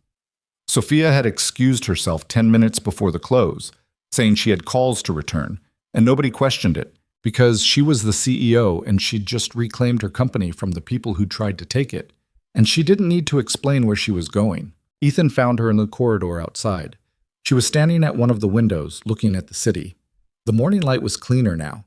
The cloud cover had shifted slightly, and there was genuine brightness in it, the kind of winter light that doesn't warm you, but at least has the decency to be present. She heard him approach and turned. She looked exhausted, really exhausted, the kind that composure stops being able to cover. There were shadows under her eyes and a faint tension around her jaw that hadn't been there when she'd walked into the boardroom, which was strange because walking into the boardroom had been the hard part, except that sometimes the hard part isn't what you think it is. Sometimes the hard part is the quiet minute after. "You should go home," she said. "I was thinking the same thing," he said. She looked at him for a moment. "I don't know how to—" She stopped, started differently. "You didn't have to do any of this. You could have dropped me at a hotel last night and been home in your bed by 2 a.m. "Probably," he said. "Why didn't you?" He thought about how to answer that honestly. Not the version that sounds good in retrospect, but the actual reason, which was less elegant. "It didn't feel like the right thing to leave," he said. "I don't know how to explain it better than that. It just didn't." She looked at him steadily. "You have a daughter who needed you home." She was fine. Mrs. Okafor next door is very reliable. A pause. "Ethan?" "Yeah, I want to give you something. For what you did." She held up a hand before he could speak. I know you're going to say no. I'm asking you to let me finish. He waited. Not money, she said.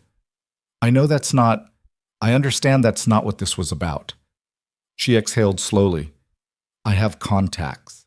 Across the tech sector, consulting, infrastructure security. I know people who are building things that need people like you. Not a job I'm offering you. I already know you won't take that. But a conversation, an introduction. One call that might open a door on your timeline whenever you decide you want to walk through it. She paused. Nothing changes about your life unless you want it to, but I don't want to walk away from this without at least offering you that. He thought about it. Not the reflexive refusal that came from not wanting to feel like he owed anything. He was past that, or was trying to be. But actually thinking about it. The legal pad in his hand, the cramped short hand, the way his brain had felt last night sliding back into that mode. Alive.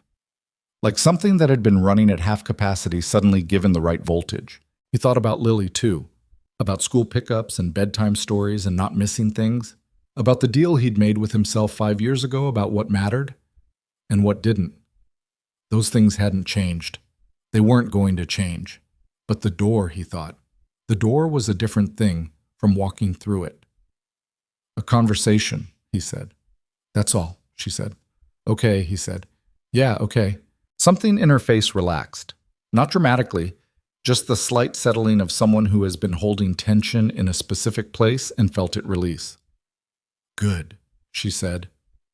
They stood there for a moment, the two of them in the corridor with the city behind the glass, the morning light doing what it could with the winter sky. Go home, Sophia said. Seriously, you look terrible. You said that to the wrong person, he said. You've been wearing my university hoodie for the last 4 hours. She looked down at it. A genuine surprised laugh broke through, short, involuntary, the laugh of someone who had forgotten, for a moment, what things felt like when they weren't heavy. Can I keep it? She said, and then immediately, that's a ridiculous thing to ask. Take it, he said. I have 3 more. She shook her head. She pulled it off and held it out to him. He took it. Thank you, she said. And this time it was different from the other time she'd said it. Not the formal gratitude of someone acknowledging a service rendered, but something more specific and more direct. The thank you of someone who means something underneath it that they don't have quite the right words for yet. You're welcome, he said, and left it there. Because sometimes that's the right place to leave something. He took the elevator down alone. The service corridor, the loading bay, the yellow striped curb. His truck was where he'd left it. The ice on the windshield had partially melted in the morning sun, which saved him 30 seconds. He sat in the cab for a moment before starting the engine. His legal pad was on the passenger seat. 4 circled questions, all answered now. The pen he'd been using all night was clipped to the top. His delivery bag was behind the seat, empty. He started the truck. He was home by 11:15. Mrs. Okafor had given Lily breakfast and they were working on a puzzle at the kitchen table. An ocean scene, 500 pieces, approximately 80% complete. Lily looked up when he came in and said, Daddy, we found all the dolphin pieces, with the urgency of someone sharing critical news. And he said, all of them? And she said, almost all of them. One might be under the couch. And he said, I'll check under the couch. And he did, and it was there. He put the piece on the table beside the puzzle. Lily looked up at him, really looked at him, with the particular attention she sometimes directed at him when she was trying to figure out something she couldn't quite name. Are you okay? She asked. He crouched down beside her chair so they were at the same level. Yeah, he said. I'm okay. You look tired. I am tired. Did something happen? He thought about the bus stop in the snow, the frozen woman in designer heels, the kitchen table at 2 a.m, the server logs, the boardroom, Marcus Webb walking out the door. He thought about the look on Sophia's face when she'd sat down in her chair and the room had understood what was happening. Something happened, he said, but it's all right now. Lily considered this. Then she picked up the dolphin piece and placed it carefully into the puzzle, and it fit exactly where it was supposed to go, and she nodded with satisfaction. Good, she said. Help me find the rest. So he pulled up a chair and sat down beside her, and they worked on the puzzle together. And outside the window, the January sun was doing its best with what it had. and the snow on the street was melting in patches, and somewhere across the city, Sophia Carter was sitting in her office, 8 years of company history on the walls around her, making the calls that needed to be made, both of them where they needed to be. The weeks that followed were not clean. That was the first thing Ethan noticed from the outside looking in, that the aftermath of something like this doesn't resolve neatly, doesn't close up and scar over the way people who haven't lived through institutional betrayal tend to imagine it does. It bleeds. Slowly, in multiple directions at once, in ways that keep surprising you. He knew this because Eleanor Park called him twice in the 2 weeks after the boardroom. Not asking for anything technical, she had her own people for that now. A full external investigation team brought in from a firm that specialized in exactly this kind of corporate forensics. She called because she was the kind of person who closed loops, who believed that people who'd been part of something deserved to know how it ended, and she'd decided apparently that Ethan fell into that category. The first call came 4 days after. Marcus Webb had retained counsel and was contesting the suspension on procedural grounds. Paul Greer had been placed on administrative leave.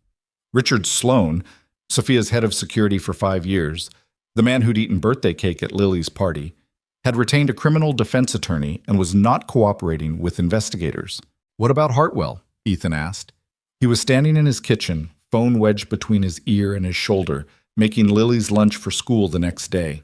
"Victor is cooperating," Eleanor said. "Selectively. He's drawing a very careful line between what he knew and what he was told, and some of it might even be accurate." A pause. "He's the kind of man who genuinely believes the version of events that's most favorable to him. He may have convinced himself he was doing the company a service. Does that change anything legally? It changes the shape of his liability, not mine." The second call came 11 days after, at 8:30 in the evening. Ethan was on the couch with Lily, who had fallen asleep against his arm during a movie she'd insisted she wasn't tired for. He picked up quietly and moved to the hallway. "The board voted today," Eleanor said. "Full board, all remaining members. The fraud provisions in the charter were formally invoked. Marcus's suspension is now termination. Greer's employment has been ended. 2 additional staff members in the IT department with documented involvement were let go this afternoon." Ethan leaned against the hallway wall. "How's Sophia?" A brief pause. The kind that means the person on the other end is choosing words. "She's working," Eleanor said, "which is what Sophia does. She's restructuring the security division, hiring new leadership, reviewing every major decision that was made in the past 8 months to assess what Marcus influenced." Another pause. "She's not sleeping well." "No," he said. "I wouldn't expect she is. She asks about you," Eleanor said. "Not directly. She asks how the investigation is progressing, and then she asks whether you've been in contact, and I tell her you haven't, and she says that's fine, and then she goes back to work." Ethan didn't say anything to that. "I'm not trying to involve you in something you're not asking to be involved in," Eleanor said. I wanted you to know." "I appreciate it," he said. He went back to the couch and sat beside his sleeping daughter and finished the movie alone and thought about a lot of things that he didn't have clean answers for. The trouble was not that he didn't think about Sophia Carter. He did think about her.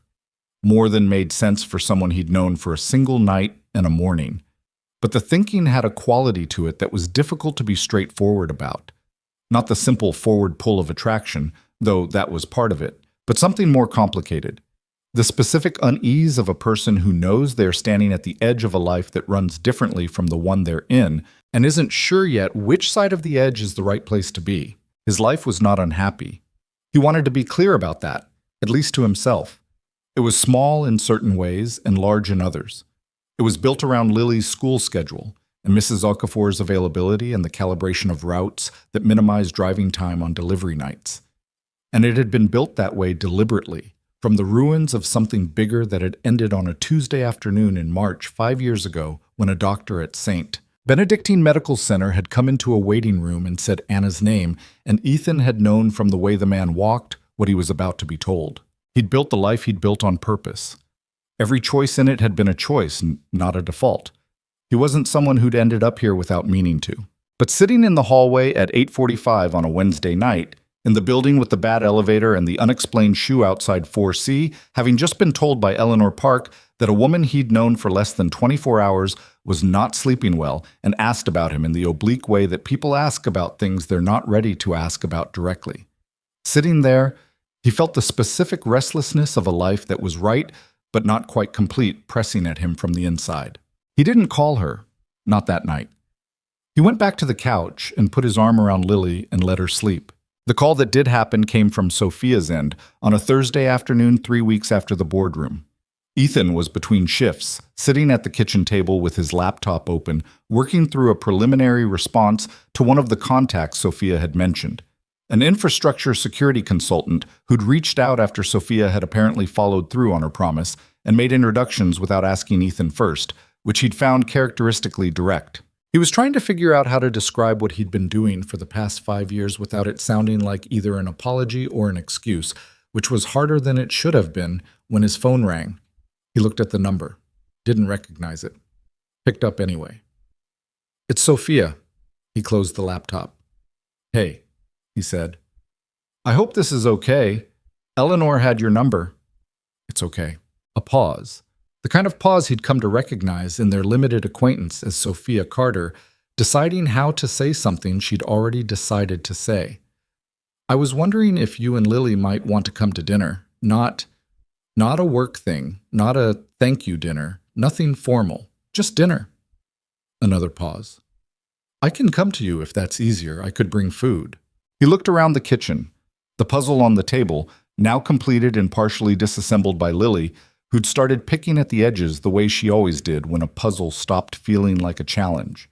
The crayon drawing of Daddy on the refrigerator. The cabinet with the cereal in it, second from the left. "Friday works," he said. "Lily goes to bed at 8:30, so early is better. 6? 6 is perfect." A beat. "Does she have any food allergies?" "She doesn't like mushrooms. She can't explain why, they just bother her." "No mushrooms," Sophia said. "Got it." There was a moment that wasn't quite awkward, but had a kind of tentative quality to it. Two people navigating the edge of something without a map. "How are you doing?" he asked.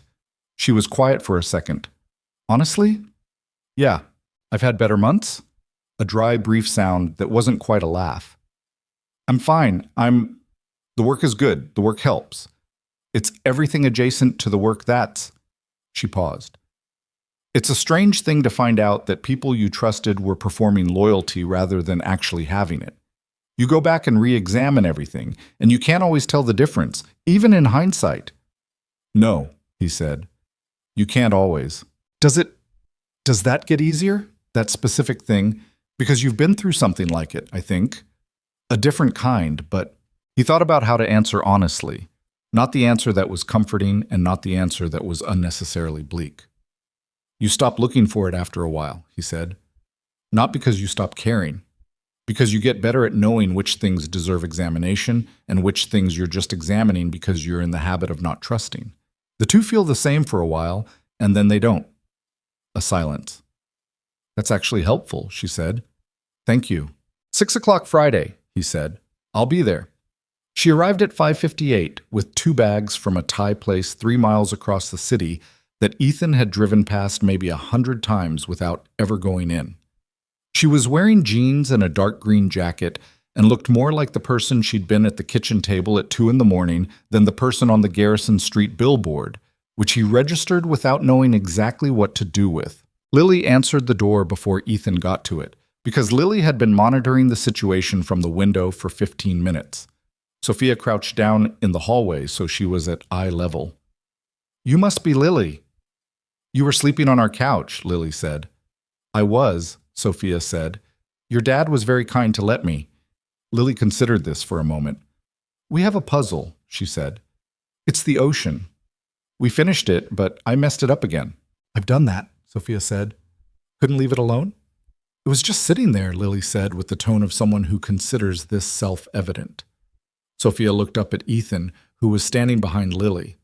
Something in her expression was quietly amused, quietly something else that he didn't try to name yet. "Come in," he said. Dinner was not smooth. Lily knocked her water glass over approximately 8 minutes in and spent the next 3 minutes genuinely upset about it. in the way 6-year-olds get upset about small accidents, where the thing itself isn't the issue, but it triggers something bigger and more general about the unpredictability of the world. Ethan mopped it up and said it was fine and refilled the glass, and Lily sniffled twice and then recovered, and Sophia handed her a napkin without making it a thing, which he noticed. The food was good, genuinely good, not in the way that expensive food announces its own quality, but in the way of food that was made carefully and chosen by someone who knew what they were ordering. Lily ate her noodles with the focused attention she gave to things she liked, and talked between bites about her class's science project, which involved growing something in a small pot and required, apparently, a level of daily vigilance that she was taking very seriously. "What are you growing?" Sophia asked. "Beans," Lily said. "They're supposed to come up in 2 weeks, but Mia's already came up, and mine hasn't." "Did they get the same amount of water?" Lily looked at Sophia with the slightly suspicious expression she used when she thought an adult was asking a leading question. "I don't know." "That might be worth checking," Sophia said mildly. "Sometimes it's not about doing something wrong, just about the small differences in conditions." Lily thought about this. "Like what?" "Where the pot sits, how warm it is, how deep the seed went in." "Mine went in pretty deep," Lily said. "Then it might just need more time." Lily considered this with genuine seriousness. Then, "Did you ever grow beans?" "I grew tomatoes once," Sophia said, "in a little pot on a fire escape. They were very small tomatoes, but they were tomatoes." Lily seemed to find this satisfying. She went back to her noodles. Ethan looked across the table at Sophia. She was twisting noodles around her fork in the slightly inefficient way of someone who didn't eat this kind of food often enough to have developed technique, and she caught him looking and raised an eyebrow. "What?" she said. "Nothing," he said. "I was just thinking you're good with kids." "I grew up with 3 younger siblings," she said. "You get good at talking to them, or you lose your mind." "I didn't know that." "There's a lot you don't know about me." She said it without any particular charge in it. Just true. "I've been a headline for long enough that people think they know a version of me. Most of it's accurate in the way that a map is accurate. The major features are right, but everything at the detail level is wrong." "What's wrong at the detail level?" he asked. She thought about it while she wrestled with the noodles. "The narrative tends to be that I'm hard," she said. "In the way they describe women who run things as hard. Cold. Calculated. My relationships are professional transactions, and my decisions are data-driven, and my personal life is thin because I chose the company over everything else." She paused. "Some of that is true. I did make choices. I chose the company over things. Relationships that didn't survive it. They didn't survive because I let them go, or because I wasn't present enough, and that's mine to own." She set her fork down. "But the part where I'm cold, I don't think that's true. I think I got good at performing calm. There's a difference." Ethan looked at her. "Yeah," he said. "There is." Something passed between them in that exchange. Not dramatic, not the stuff of movie scenes, but real. The specific recognition of 2 people who have each spent years developing a controlled surface because the world required it, and who are sitting across a kitchen table without the armor on and finding that the territory underneath is more familiar than expected. Lily, who had finished her noodles and was now rearranging the pieces of the disassembled ocean puzzle that she'd brought to the table, looked up. "Are you coming back?" she asked Sophia. Sophia blinked. "What do you mean?" "To have dinner. Are you coming back?" Sophia looked at Ethan. He looked back at her with the expression of someone who is deliberately not helping. "I'd like to," Sophia said, "if that's okay with you." Lily shrugged, which was her way of expressing approval without making it look like approval. "You can have the seat by the window," she said. "That's the good one." Sophia looked at the chair by the window, which had a slightly uneven leg and was next to the radiator that occasionally made a noise like it was working through something. "That's very generous," she said seriously. Lily nodded and went back to the puzzle. After dinner, while Lily was getting ready for bed, Ethan stood at the kitchen sink washing the containers from the takeout bags, and Sophia leaned against the counter beside him and they talked. Not about the company, not about Marcus Webb, or the investigation, or any of it. About small things, the kind of things that fill in the actual shape of a person. She told him about her 3 siblings, scattered across different states, the complicated geography of a family that loved each other but had trouble being in the same room. He told her about growing up in a mid-sized city 2 states away, the kind of place that people left, how he'd left, and never quite decided if that had been the right call. "Do you miss it?" she asked. "Sometimes," he said. "Less now than I used to. This city became home when Lily was born. I stopped thinking about anywhere else." "I grew up moving," she said. My parents, my father worked corporate. We moved every few years for his promotions. I went to 5 different elementary schools." She looked at her hands. "I think that's why I built something with roots. I wanted something that stayed in one place." "And someone tried to take it from you." "Yes." The word was flat, but not empty. It had weight in it, the weight of something she'd been carrying for weeks. He finished with the last container, dried his hands. "You got it back," he said. "I did," she said, "with your help." "You got yourself back," he said. "I just found the door." She looked at him for a moment. The kitchen light was the same light it had been at 2 in the morning, 3 weeks ago, the same yellow warmth that fell over the crayon drawing and the puzzle and the second-hand furniture. She was standing in the same space she'd sat in then, and she was and wasn't the same person. "I've been thinking about something," she said. "Since that morning in the boardroom. Something you said before we went in." "What did I say?" "You said you were a delivery driver, that's what you needed to be." She paused. "I've been trying to understand that, not challenge it. I'm not trying to challenge your choices, but understand it. Because the way you think, the way you work, I watched you in that legal department. I watched how your brain moved through that system. You could be doing something else, and you know that." He was quiet for a moment.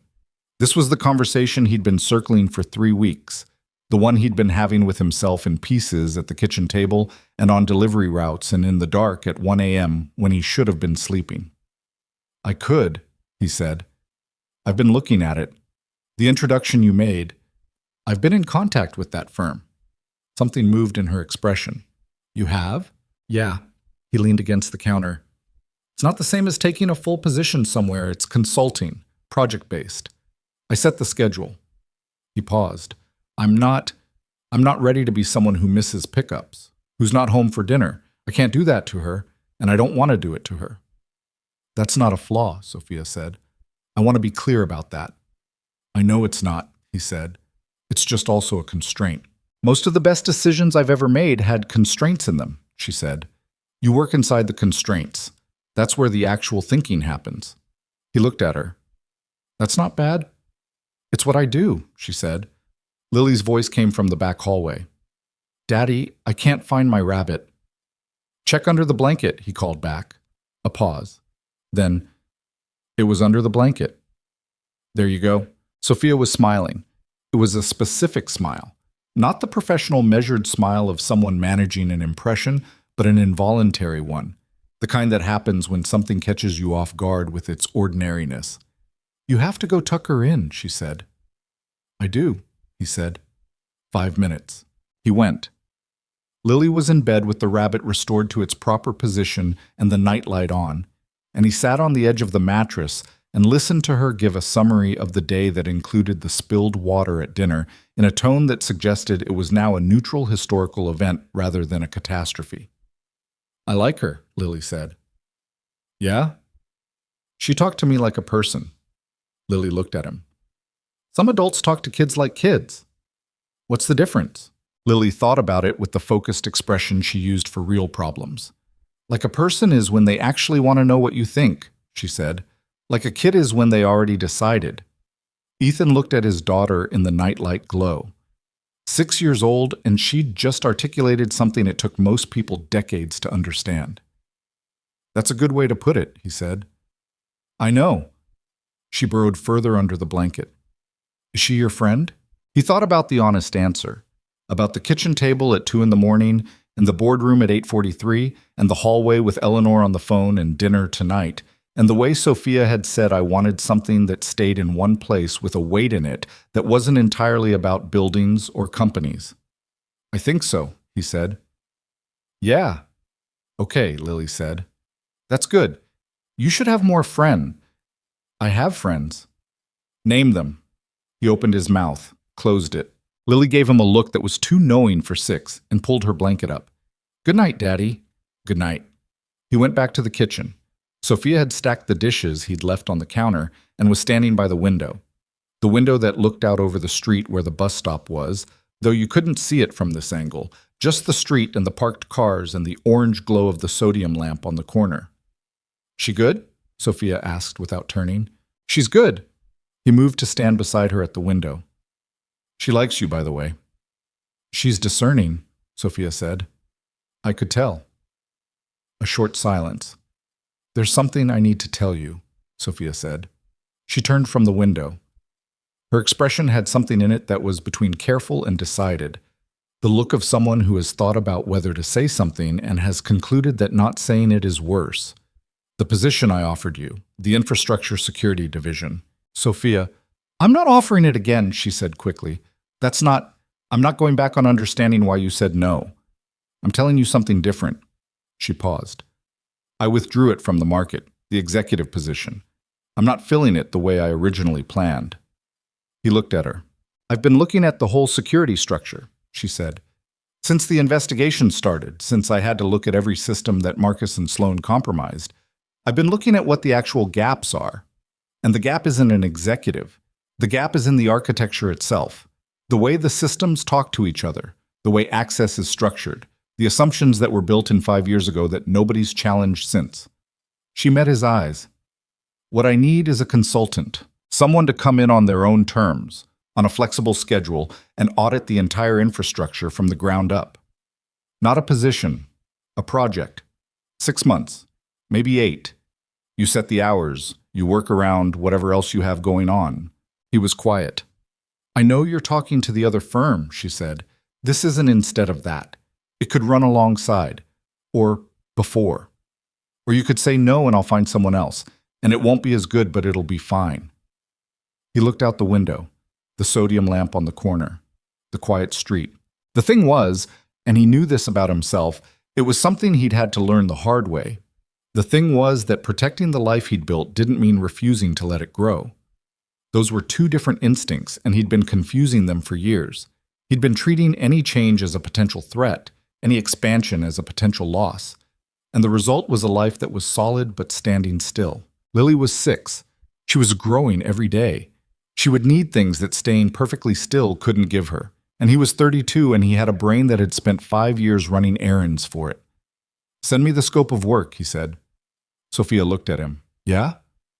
Let me see what you actually need and what access you'd be giving me and how the timeline is structured. Send me the scope of work and I'll read it properly. She nodded, not triumphant, just present.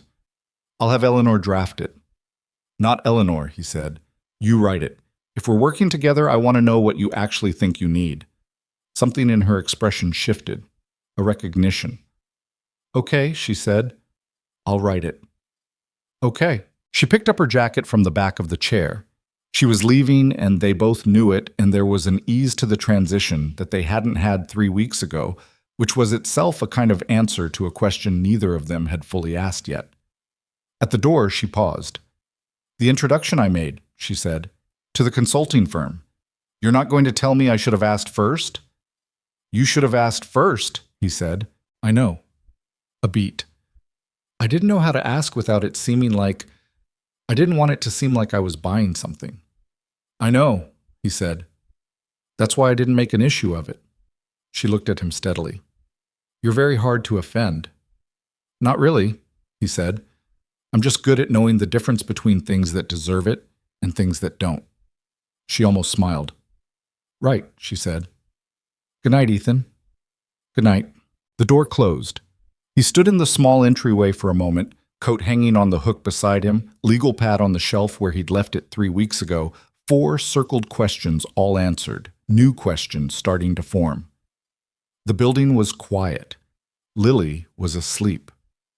The radiator by the window made its usual sound, working through something, and outside the sodium lamp on the corner cast its orange circle on the snow-narrowed street. He went to the window and stood where Sophia had been standing. The street looked different at night than it had at noon, which was not an interesting observation except for what it meant. That the same space looked like different things depending on what you brought to it, and what time you were in, and whether you were looking out or looking in. He stood there for a while, then he went to bed. The scope of work arrived on a Tuesday morning, 9 days after Sophia had stood at his kitchen window and said she'd write it herself. It came as an email. No assistant CC'd, no corporate header, just her name in the from field, and a subject line that said Infrastructure Audit Proposal. Read when you have time. Ethan read it at the kitchen table with his coffee, still in the clothes he'd slept in, before Lily woke up. It was 11 pages. Single-spaced in places where she was being precise, which was most of it. It was not written like a corporate document. It didn't have the padded language of something drafted by committee, the kind of proposal that says a lot while committing to very little. It was direct. It identified specific systems, specific gaps, specific questions she needed answered. There were places where she'd written things like, I don't know enough about this layer to know what I don't know. That's what I need you for, which was the most honest thing he'd read in a professional document in years. She'd included a rate. It was more than fair. He almost called her to tell her it was too much, and then he thought about it for a moment and decided that was a conversation they could have in person. He read it twice, made notes in the margin of the legal pad he kept by the table. By the time Lily padded out in her orange fox pajamas and asked if there was cereal, he had 6 questions and 2 suggested modifications, and a general sense that the project was real and doable and interesting in the way that good problems are interesting. Not because they're easy, but because you can see the shape of what solving them would look like. You're making a face, Lily said. What kind of face? The thinking one. She climbed into her chair and reached for the cereal box. Is it a good thinking or a bad thinking? Good, I think, he said. Okay. She poured cereal. Is it about Sophia? He looked at her. It's okay, Lily said, with the magnanimous tone of someone granting permission. I think she's smart. She is, he said. Smart people make you think, Lily said, as though this were a conclusion she'd arrived at independently and was now presenting as wisdom. She was 6. She'd probably heard it from a teacher or a book, but she'd filed it somewhere and pulled it out now, and it landed accurately enough that he didn't argue with the source. He called Sophia that afternoon between his 2nd and 3rd delivery. She picked up on the 2nd ring. You read it, she said. Not a question. I have questions. I expected questions. The sound of a door closing on her end. Go ahead. He went through his notes. She answered without defensiveness, which he appreciated. There's a particular kind of person who can hear a question about their work as a question rather than a criticism, and she was that kind of person mostly. Once she pushed back on his suggested modification to the timeline for the 3rd phase, and her reasoning was sound and he said so, and they moved on. The rate you listed, he said. Standard consulting rate for senior infrastructure work. It's high. It's accurate, she said. You can negotiate it down if it makes you more comfortable, but I'd rather pay market rate than have it feel like I'm doing you a favor. This is a professional engagement. He thought about that for a second. Okay, he said. I can live with it. Good. A pause. So you're saying yes, she said. I'm saying yes to phase 1, he said. Systems review and vulnerability mapping. 6 weeks. We evaluate from there. That's fair, she said. When can you start? He looked out the truck window at the street, at the afternoon light going gray at the edges. He thought about his delivery schedule, about the time it would take to restructure his weeks, about the conversation he needed to have with his dispatcher about reduced hours. 2 weeks, he said. I need to sort a few things. 2 weeks, she said. I'll have Eleanor get the contract to you by end of week. Tell Eleanor I'll read it, but I'm not negotiating with her. If I have changes, they go to you. A brief silence. Then, with something underneath the professionalism that she was choosing to let through, You're going to be difficult to work with, aren't you? Probably, he said. Good, she said, and he could hear that she meant it. The 2 weeks he'd asked for were full in the way that weeks are when you're changing the shape of your life in small, practical increments.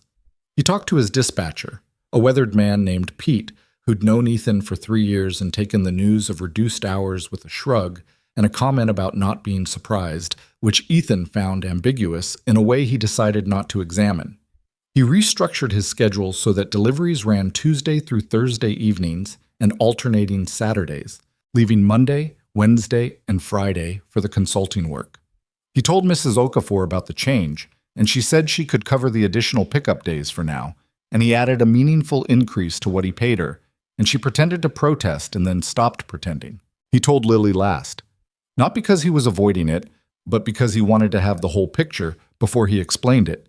He'd learned with 6-year-olds that vagueness breeds anxiety. Better to explain the whole shape of a thing than half of it.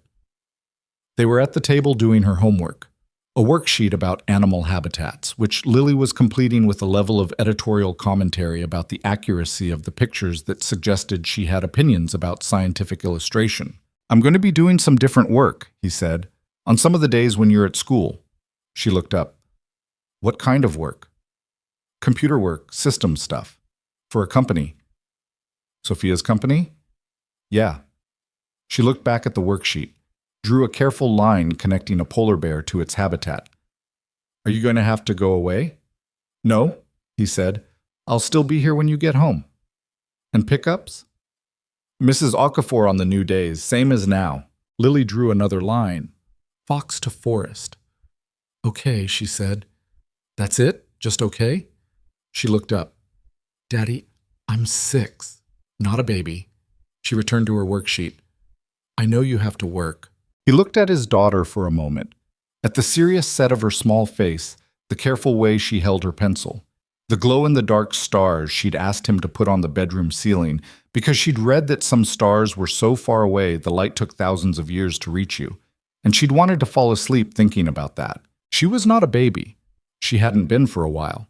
He was the one who kept treating her like something fragile, and she kept gently, persistently demonstrating that she wasn't. You're right, he said. Sorry. It's fine, she said.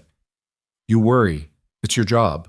He started at Carter Strategic Advisors on a Monday, 3 weeks after the Friday dinner, the same Monday that the external investigation formally concluded and the investigators delivered their final report to the board. He found this out not from Sophia, but from Eleanor, who sent him a brief email with the subject line. For your information and a 3-line summary, Marcus Webb and Paul Greer had been referred to the district attorney's office for prosecution. Richard Sloan had entered a cooperation agreement with investigators in exchange for reduced charges. Victor Hartwell had resigned from the board and was facing a civil suit. Sandra Choi had also resigned. Her cooperation level remained ambiguous.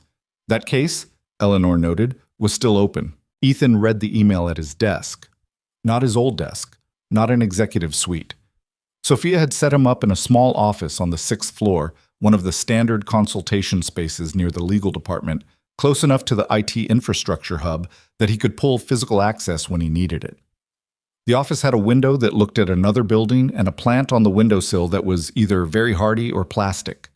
He hadn't investigated closely enough to determine which. He wrote Eleanor back. Thanks for the update. Then he opened the system access documentation Sophia's new IT director had sent over and started reading. The new IT director was a woman named Sam Keller. Compact, fast-talking, the kind of person whose competence announced itself not through credentials, but through the quality of the questions she asked. She'd been hired 2 weeks prior and had spent those 2 weeks developing strong opinions about the state of the infrastructure she'd inherited, most of which aligned with what Ethan had already assessed from the outside. They met in person on his second day. She shook his hand and immediately said, "The access layering on the third-party integrations is a disaster." "I know," he said. "That's where I'm starting." "Good," she said. "I've been arguing about it for a week and a half and nobody wants to hear it, because fixing it requires taking 3 systems offline for a day and everyone's afraid of the disruption." "Who has final sign-off on a system maintenance window?" "Sophia," Sam said. "But she defers to me operationally. She's good about that. She doesn't micromanage the technical decisions." "Can you get me a meeting with her this week?" "I'll put it on the calendar." Sam looked at him sideways. "You know her, right? Outside of this." "We've met," he said. Sam's expression suggested she found this answer incomplete, but chose not to press it. He liked her immediately. The meeting with Sophia happened on Wednesday afternoon. It was a working meeting, not the dinner table, not the kitchen window, but the conference room on the 10th floor where Sophia held her technical review sessions, with a whiteboard and a projector and 3 other people in the room, including Sam and Eleanor. who had apparently decided to be present for reasons that she did not explain and that nobody questioned because Eleanor rarely needed to explain her reasons. Sophia was in CEO mode. This was a different register from the woman who had sat at his kitchen table and talked about fire escape tomatoes and siblings spread across different states. Not a performance, just a different layer of the same person, the one that had been running a major company for 8 years and knew how to hold a room without trying. She listened to his preliminary findings with focused attention, asked 3 precise questions, and approved the maintenance window for the access layer overhaul without the hesitation Sam had apparently been expecting. "That's it?" Sam said. "I've been trying to get that approved for 2 weeks." "Ethan's assessment confirms yours," Sophia said. 2 independent conclusions pointing to the same gap means the gap is real. There's no more evaluation needed. She looked at Ethan. "Timeline?" 2 weeks to map the full scope. 1 day for the maintenance window, another week to validate. So 3 weeks total, approximately. "Do you need anything from me beyond the maintenance authorization?" "Not yet," he said. "I'll flag if that changes." She nodded. The meeting moved on. Afterward, in the corridor outside the conference room, she fell into step beside him. Not orchestrated, just the natural consequence of them leaving the same room at the same time and heading in the same direction. "How's it feel?" she asked. Quietly, not for the room, which was behind them now. "Like something that needs to be fixed," he said. "Which is a good feeling." She looked at him briefly. "I meant in general, being here." He thought about it honestly. The 6th floor office and the plant of uncertain vitality and Sam Keller's opinions about access layering and the document he'd been reading for 3 hours that morning that described the full shape of a system that had been trusted without being understood. "Like something waking up," he said, "which is a slightly strange feeling." "Good strange or bad strange?" "Ask me in 3 weeks," he said. She almost smiled. "Okay," she said. She turned toward her office. Then over her shoulder, "Lily's bean came up yet?" He stopped. "How do you know about her bean?" "She texted me," Sophia said. He stared. "She doesn't have a phone." "She used yours," Sophia said. "Last Friday, apparently, while you were in the shower. She wanted to tell me the bean had sprouted." A pause. I texted back. I hope that was okay. He didn't know what expression was on his face, but it was apparently readable because Sophia's almost smile became an actual one, brief and private, before she turned back toward her office and the moment closed. He stood in the corridor for a moment. His 6-year-old daughter had borrowed his phone and texted a billionaire CEO about a bean. He shook his head. Went back to work. The weeks that followed had a rhythm to them. Not the rigid routine of his delivery schedule, but a different kind of structure. The kind that comes from being genuinely absorbed in a problem. He came in 3 days a week, and sometimes 4 when the work required it, and he was home by 5:30 on those days, never later, which he'd been clear about from the start, and which Sophia had never once challenged. There were evenings, 3 of them in the next 6 weeks, when she came to the apartment with food, not announced far in advance, just a text in the afternoon. "Is tonight okay?" And he'd say yes if it was, which it mostly was, and she'd show up at 6 with something from a different place each time, and Lily would answer the door and update her on the bean's progress, which had become an ongoing narrative with genuine stakes. Those evenings were easy in a way that surprised him. Easy not because they were without friction. There were moments of friction, small ones. The friction of 2 people with strong habits of independence learning how to be in the same space without filling it with performance. She was occasionally distracted in the way of someone whose brain keeps pulling back to the next problem. He was occasionally quiet in the way of someone who'd gotten used to evenings that didn't require him to talk. Once she said something offhand about his delivery work that came out more dismissive than she meant it, and he said so, plainly, and she looked genuinely stricken for a moment and then apologized in a direct way that didn't over-explain, and they moved on. They were not smooth with each other, which was exactly right. Smooth was what you had with people you were performing for. What they had was something that handled being real, which was harder and better. Lily, for her part, had determined that Sophia was acceptable company and was treating her accordingly, which meant including her in conversations about school, occasionally requesting her opinion on puzzle strategy, and once asking her, with complete seriousness, whether she thought dinosaurs had been lonely. Sophia had taken this question with appropriate gravity. Some of them were probably lonely, she said, the ones that didn't travel in groups. I think the big ones were, Lily said, because there weren't very many of the same kind. That's probably true, Sophia said. It's sad, Lily said. It is, Sophia said, but they also got to be very large and eat a lot, and nothing scared them much. Lily thought about this. That's kind of a trade-off, she said. Most things are, Sophia said. Ethan, listening from the kitchen, had thought, there it is. There was the thing that was hard to explain to anyone who hadn't seen it. The way Sophia talked to Lily, not like a child being managed, but like a person being taken seriously. And the way Lily responded to that by giving her best thinking, and the way that small exchange contained more genuine philosophy than most adult conversations he'd sat through. 6 weeks after he started the consulting work, the access layer overhaul was complete. He sat in the conference room with Sam and Sophia and 2 of the external investigation team's technical consultants and walked through the final validation results. The system was cleaner. The vulnerabilities that had allowed Greer's long-term invisible access were closed. A new monitoring protocol was in place that would flag anomalous access patterns within 15 minutes. It's not perfect, he said. No system is. But the gaps that were exploited are gone. And the new monitoring means the next person who tries what Greer did will be visible within a day instead of invisible for 8 months. Sam was nodding with the satisfaction of someone whose arguments had finally been vindicated in concrete form. The external consultants had questions. He answered them. Sophia watched the exchange from her end of the table with the expression she wore when she was making internal assessments. Not visibly active, but processing, cataloging. After the others had left and he was packing up his materials, she said, Phase 2. He looked at her. You want to talk about Phase 2 right now? I want to know if you're interested in Phase 2, she said. That's different from talking about it. Phase 2 was the deeper architectural review, not just the access systems, but the full infrastructure philosophy. Longer, more complex, the kind of engagement that would require him to reconfigure his schedule more substantially. He thought about it. The plan on the windowsill had turned out to be real. He'd established this in week 3 when he knocked it with his elbow, and it shed a leaf with the conviction of something biological. He'd felt obscurely responsible for it since. He'd been watering it on the days he came in. Let me think about it, he said. Take your time, she said. He took 4 days. On the 4th day, a Friday, a non-work day, a day that started with Lily's school run and a stop for coffee and a few hours during which he sat in the apartment and read through his Phase 1 notes and thought about what Phase 2 would actually look like in practice. He called her.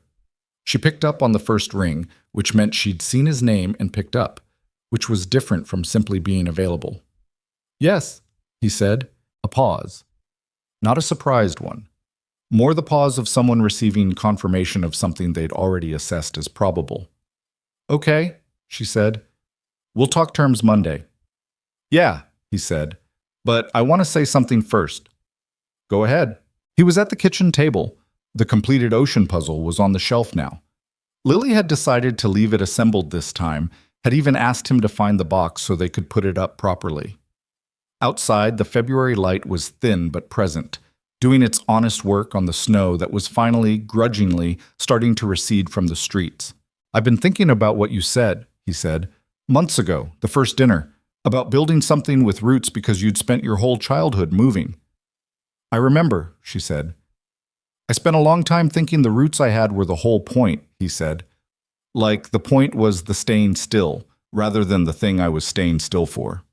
He paused. I think I had it a little wrong. She was quiet, listening. The point was Lily, he said. The point was being there for her, being present, not missing things. That hasn't changed, and it's not going to change. But I think I confused protecting that with refusing to let anything grow around it. And those aren't the same thing. The line was quiet for a moment. Ethan, she said. Yeah, I know I'm not easy to be around sometimes. I run fast, I get absorbed. I sometimes forget to... She stopped. Restarted. I've had relationships that ended because I didn't know how to let them be as important as the work.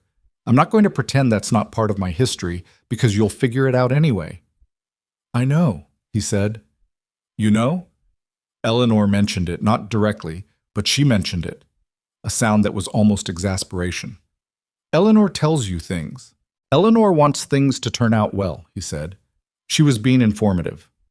A short silence. Then, what did you do with the information? I thought about it, he said. And I thought about the fact that you drove across the city 3 times in 6 weeks with food because you wanted to be in that apartment, and you texted my 6-year-old back about a bean, and you looked genuinely shaken when you said Sloane's name in that boardroom. He paused. People who run too fast to let things be important don't do those things. She was quiet for a long moment. I'm trying, she said. It was simple and unguarded in a way he'd come to recognize as her real voice, the one that existed underneath the composed, calibrated professional surface. It came out in the kitchen late at night and on the phone on Friday afternoons when she hadn't had time to put the armor back on. I know, he said. So am I. Another quiet moment. Not empty, full of the particular texture of 2 people standing at the edge of something and acknowledging that they're both standing there. Monday, she said. Terms for phase 2. Monday, he said. And Ethan. Yeah. Bring Lily on Saturday, she said. I want to show her something at the office. We have a rooftop garden. It was part of a sustainability initiative 2 years ago. She can see actual full-grown bean plants. He was quiet for a moment. She'll ask you 1,000 questions, he said. I'm counting on it, Sophia said. He picked up Lily from school that afternoon and they walked home the long way, the way that went past the park where the pigeons congregated with anarchic confidence, and Lily sometimes felt philosophically compelled to stop and evaluate them. She did today, stood at the fence and looked at them with her hands in her coat pockets and her breath making small clouds in the cold air. They don't seem cold, she said. They're built for it, Ethan said. How? Feathers trap heat, like wearing a lot of coats at once.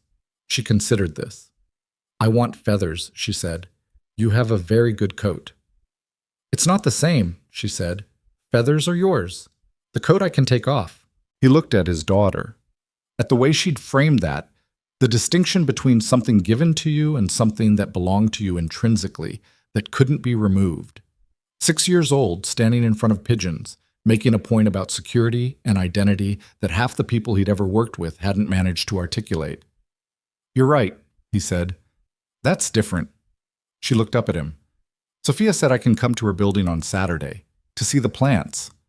How did you? She texted me, Lily said. I checked your phone when you were making lunch. He exhaled slowly. Lily. You were right there, she said. I wasn't being sneaky. You were a little sneaky. A little, she admitted without apparent remorse. Are we going? He looked down at her, at the face he knew better than any face in the world. The crow's wing eyebrows she'd gotten from Anna, the determined set of her jaw that was entirely her own, the eyes that missed very little and forgave most things and were watching him now with the alert patience of someone who already knows the answer but is waiting for you to arrive at it yourself. He thought about Anna sometimes and wondered what she would have made of all this. The bus stop, the boardroom, the Friday dinners, the bean updates, the particular strange shape of the life he was slowly allowing himself to build. He didn't know. He couldn't know. But he knew Anna had been the least sentimental person he'd ever loved, which was its own kind of information. She would not have wanted him standing still. Yeah, he said. We're going. Lily nodded, turned back to the pigeons for one final assessment, seemed to conclude they were fine, and started walking. He walked beside her. The February afternoon was cold and thin and entirely ordinary, and the street stretched out ahead of them with all its unremarkable specificity, the cracked sidewalk, the corner store, the building with the bad elevator, the sodium lamp that would come on in an hour and cast its orange circle on the snow. This was the thing nobody told you about the life you ended up with. It wasn't the dramatic moments that made it real. Not the boardrooms or the confrontations or the nights that changed everything. Those moments existed, and they mattered, and they shaped things. But what made a life actual, what gave it weight and texture and the quality of being genuinely yours, was exactly this. The ordinary afternoon, the cold air, the small hand that occasionally bumped against his as they walked, the questions that came without warning and required honest answers. He had spent 5 years protecting this life and almost no time letting himself live it fully. The distinction, he understood now, was the difference between a house kept so carefully preserved that nobody sat on the furniture and a house that was actually a home. Some things were worth protecting because of what they were. Not in spite of what they let in, but because of it. On Saturday, Sophia met them in the lobby of the Carter Strategic Advisors building. She was wearing a sweater instead of a blazer and looked slightly nervous in a way she probably thought she was hiding but wasn't. A small, human thing that Ethan noticed and found more reassuring than any amount of composure would have been. Lily walked up to her and said, "I looked up rooftop gardens. They can have bees." "We do have bees," Sophia said. "2 hives." Lily stopped, looked up at her with an expression of complete and serious delight. "Real bees?" she said. "Real bees," Sophia said. "In a building?" "On the roof of a building." Lily turned to Ethan. "Daddy, there are bees on the roof." "I heard," he said. "Can I see them?" "That's why we're here," Sophia said and held out her hand. Lily took it without hesitation, with the uncomplicated confidence of a child who has decided she trusts someone. And the 3 of them crossed the lobby toward the elevator, and the Saturday morning light came through the glass doors behind them and fell across the floor in long, ordinary rectangles. And the city went about its business outside, and none of it was remarkable at all, which was exactly what made it everything. There are people who will tell you that life turns on the big moments, the decisions made under pressure, the confrontations, the nights that rewrite the rules. And those people aren't wrong. Some things do turn on those moments. A bus stop in a snowstorm at 1 a.m., a delivery truck that could have kept driving and didn't, a door in a server system that most people didn't know existed. But what Ethan Callaway had learned slowly and imperfectly and not without cost was that the turning is only the beginning. The real work is what you build after you turn. The daily, unspectacular, imperfect work of showing up for the person in front of you, for the small human who is watching you figure out what kind of man to be, for yourself, on the days when yourself is the hardest person to show up for. He had built one life from the ruins of grief and learned to call it enough. Now he was learning something harder, that enough was not a ceiling, that choosing family over status was not the same as choosing smallness, that roots and growth were not opposites, that the deepest roots were the ones that let the thing above them actually reach. Sophia Carter had built an empire and nearly lost it to people who understood power but not loyalty. What she was learning, slowly, in Friday evening apartments and Saturday morning lobbies and text messages about beans, was that the structures worth building were not the ones that kept people out, but the ones that gave people somewhere to stay. They were both, in their different ways, learning the same thing. The elevator opened on the rooftop level. Lily stepped out first the way she always moved through new spaces, with the complete physical commitment of someone who has decided that the world is mostly interesting and mostly safe, which was a gift he'd tried to give her and which she had exceeded his hopes for. The rooftop garden was larger than he'd expected. Raised beds along the perimeter, bare but for the remnants of fall planting and the early suggestions of whatever was coming up now in the February cold. A glassed-in section housing the year-round plantings, and there, in the corner, 2 wooden hive boxes painted white, dormant in the winter but present, solid, built to last the cold and open in the spring. Lily stood at the edge of one of the raised beds and looked at the whole space with the considering expression she reserved for things that required proper evaluation before enthusiasm. Then she turned around and looked at Sophia. "You built this?" she asked. "The company built it," Sophia said. "But yes, I wanted it." "Why?" Sophia looked at the beds, at the hive boxes, at the glass-in section where green things were growing in the middle of winter. "Because everything I built before was inside," she said. "I wanted something that needed the sky." Lily thought about this. Then she nodded, with the gravity of someone who finds this answer satisfactory. She turned back to the garden and started examining things closely, moving along the beds with the focused attention she gave to anything that deserved it. Ethan stood beside Sophia. The city spread out around them on all sides, the February sky pale and wide above it, the buildings going in every direction, the streets below carrying their ordinary Saturday traffic. From up here, the scale of it was different. Not overwhelming, just clear, the way things look when you're high enough to see the whole shape. "She's something," Sophia said quietly. not performing it, just saying it. Yeah, he said. She is. A pause. Ethan, she said. Yeah. She didn't say anything for a moment, just looked at the garden, at the hive boxes in the corner, at his daughter carefully examining a dormant raised bed with the full weight of her attention. Thank you, she said, for the night at the bus stop, for all of it, for… She paused, tried again, for not just driving past. He was quiet for a moment. You would have figured it out, he said. Eventually. Maybe, she said, but not like this. He didn't argue with that. Some things were true enough that arguing with them was just noise. Down on the street, 30 floors below, the city went on doing what cities do. The relentless, indifferent, occasionally beautiful business of people moving through the world they've made, making choices, missing turns, stopping sometimes when they should keep going, and sometimes when they should stop. Up here, above all of it, a 6-year-old was crouching beside a wooden hive box, looking at it with careful, respectful curiosity, learning that bees survived the winter by staying close to each other and generating their own warmth, which was, Ethan thought, as good a foundation as any.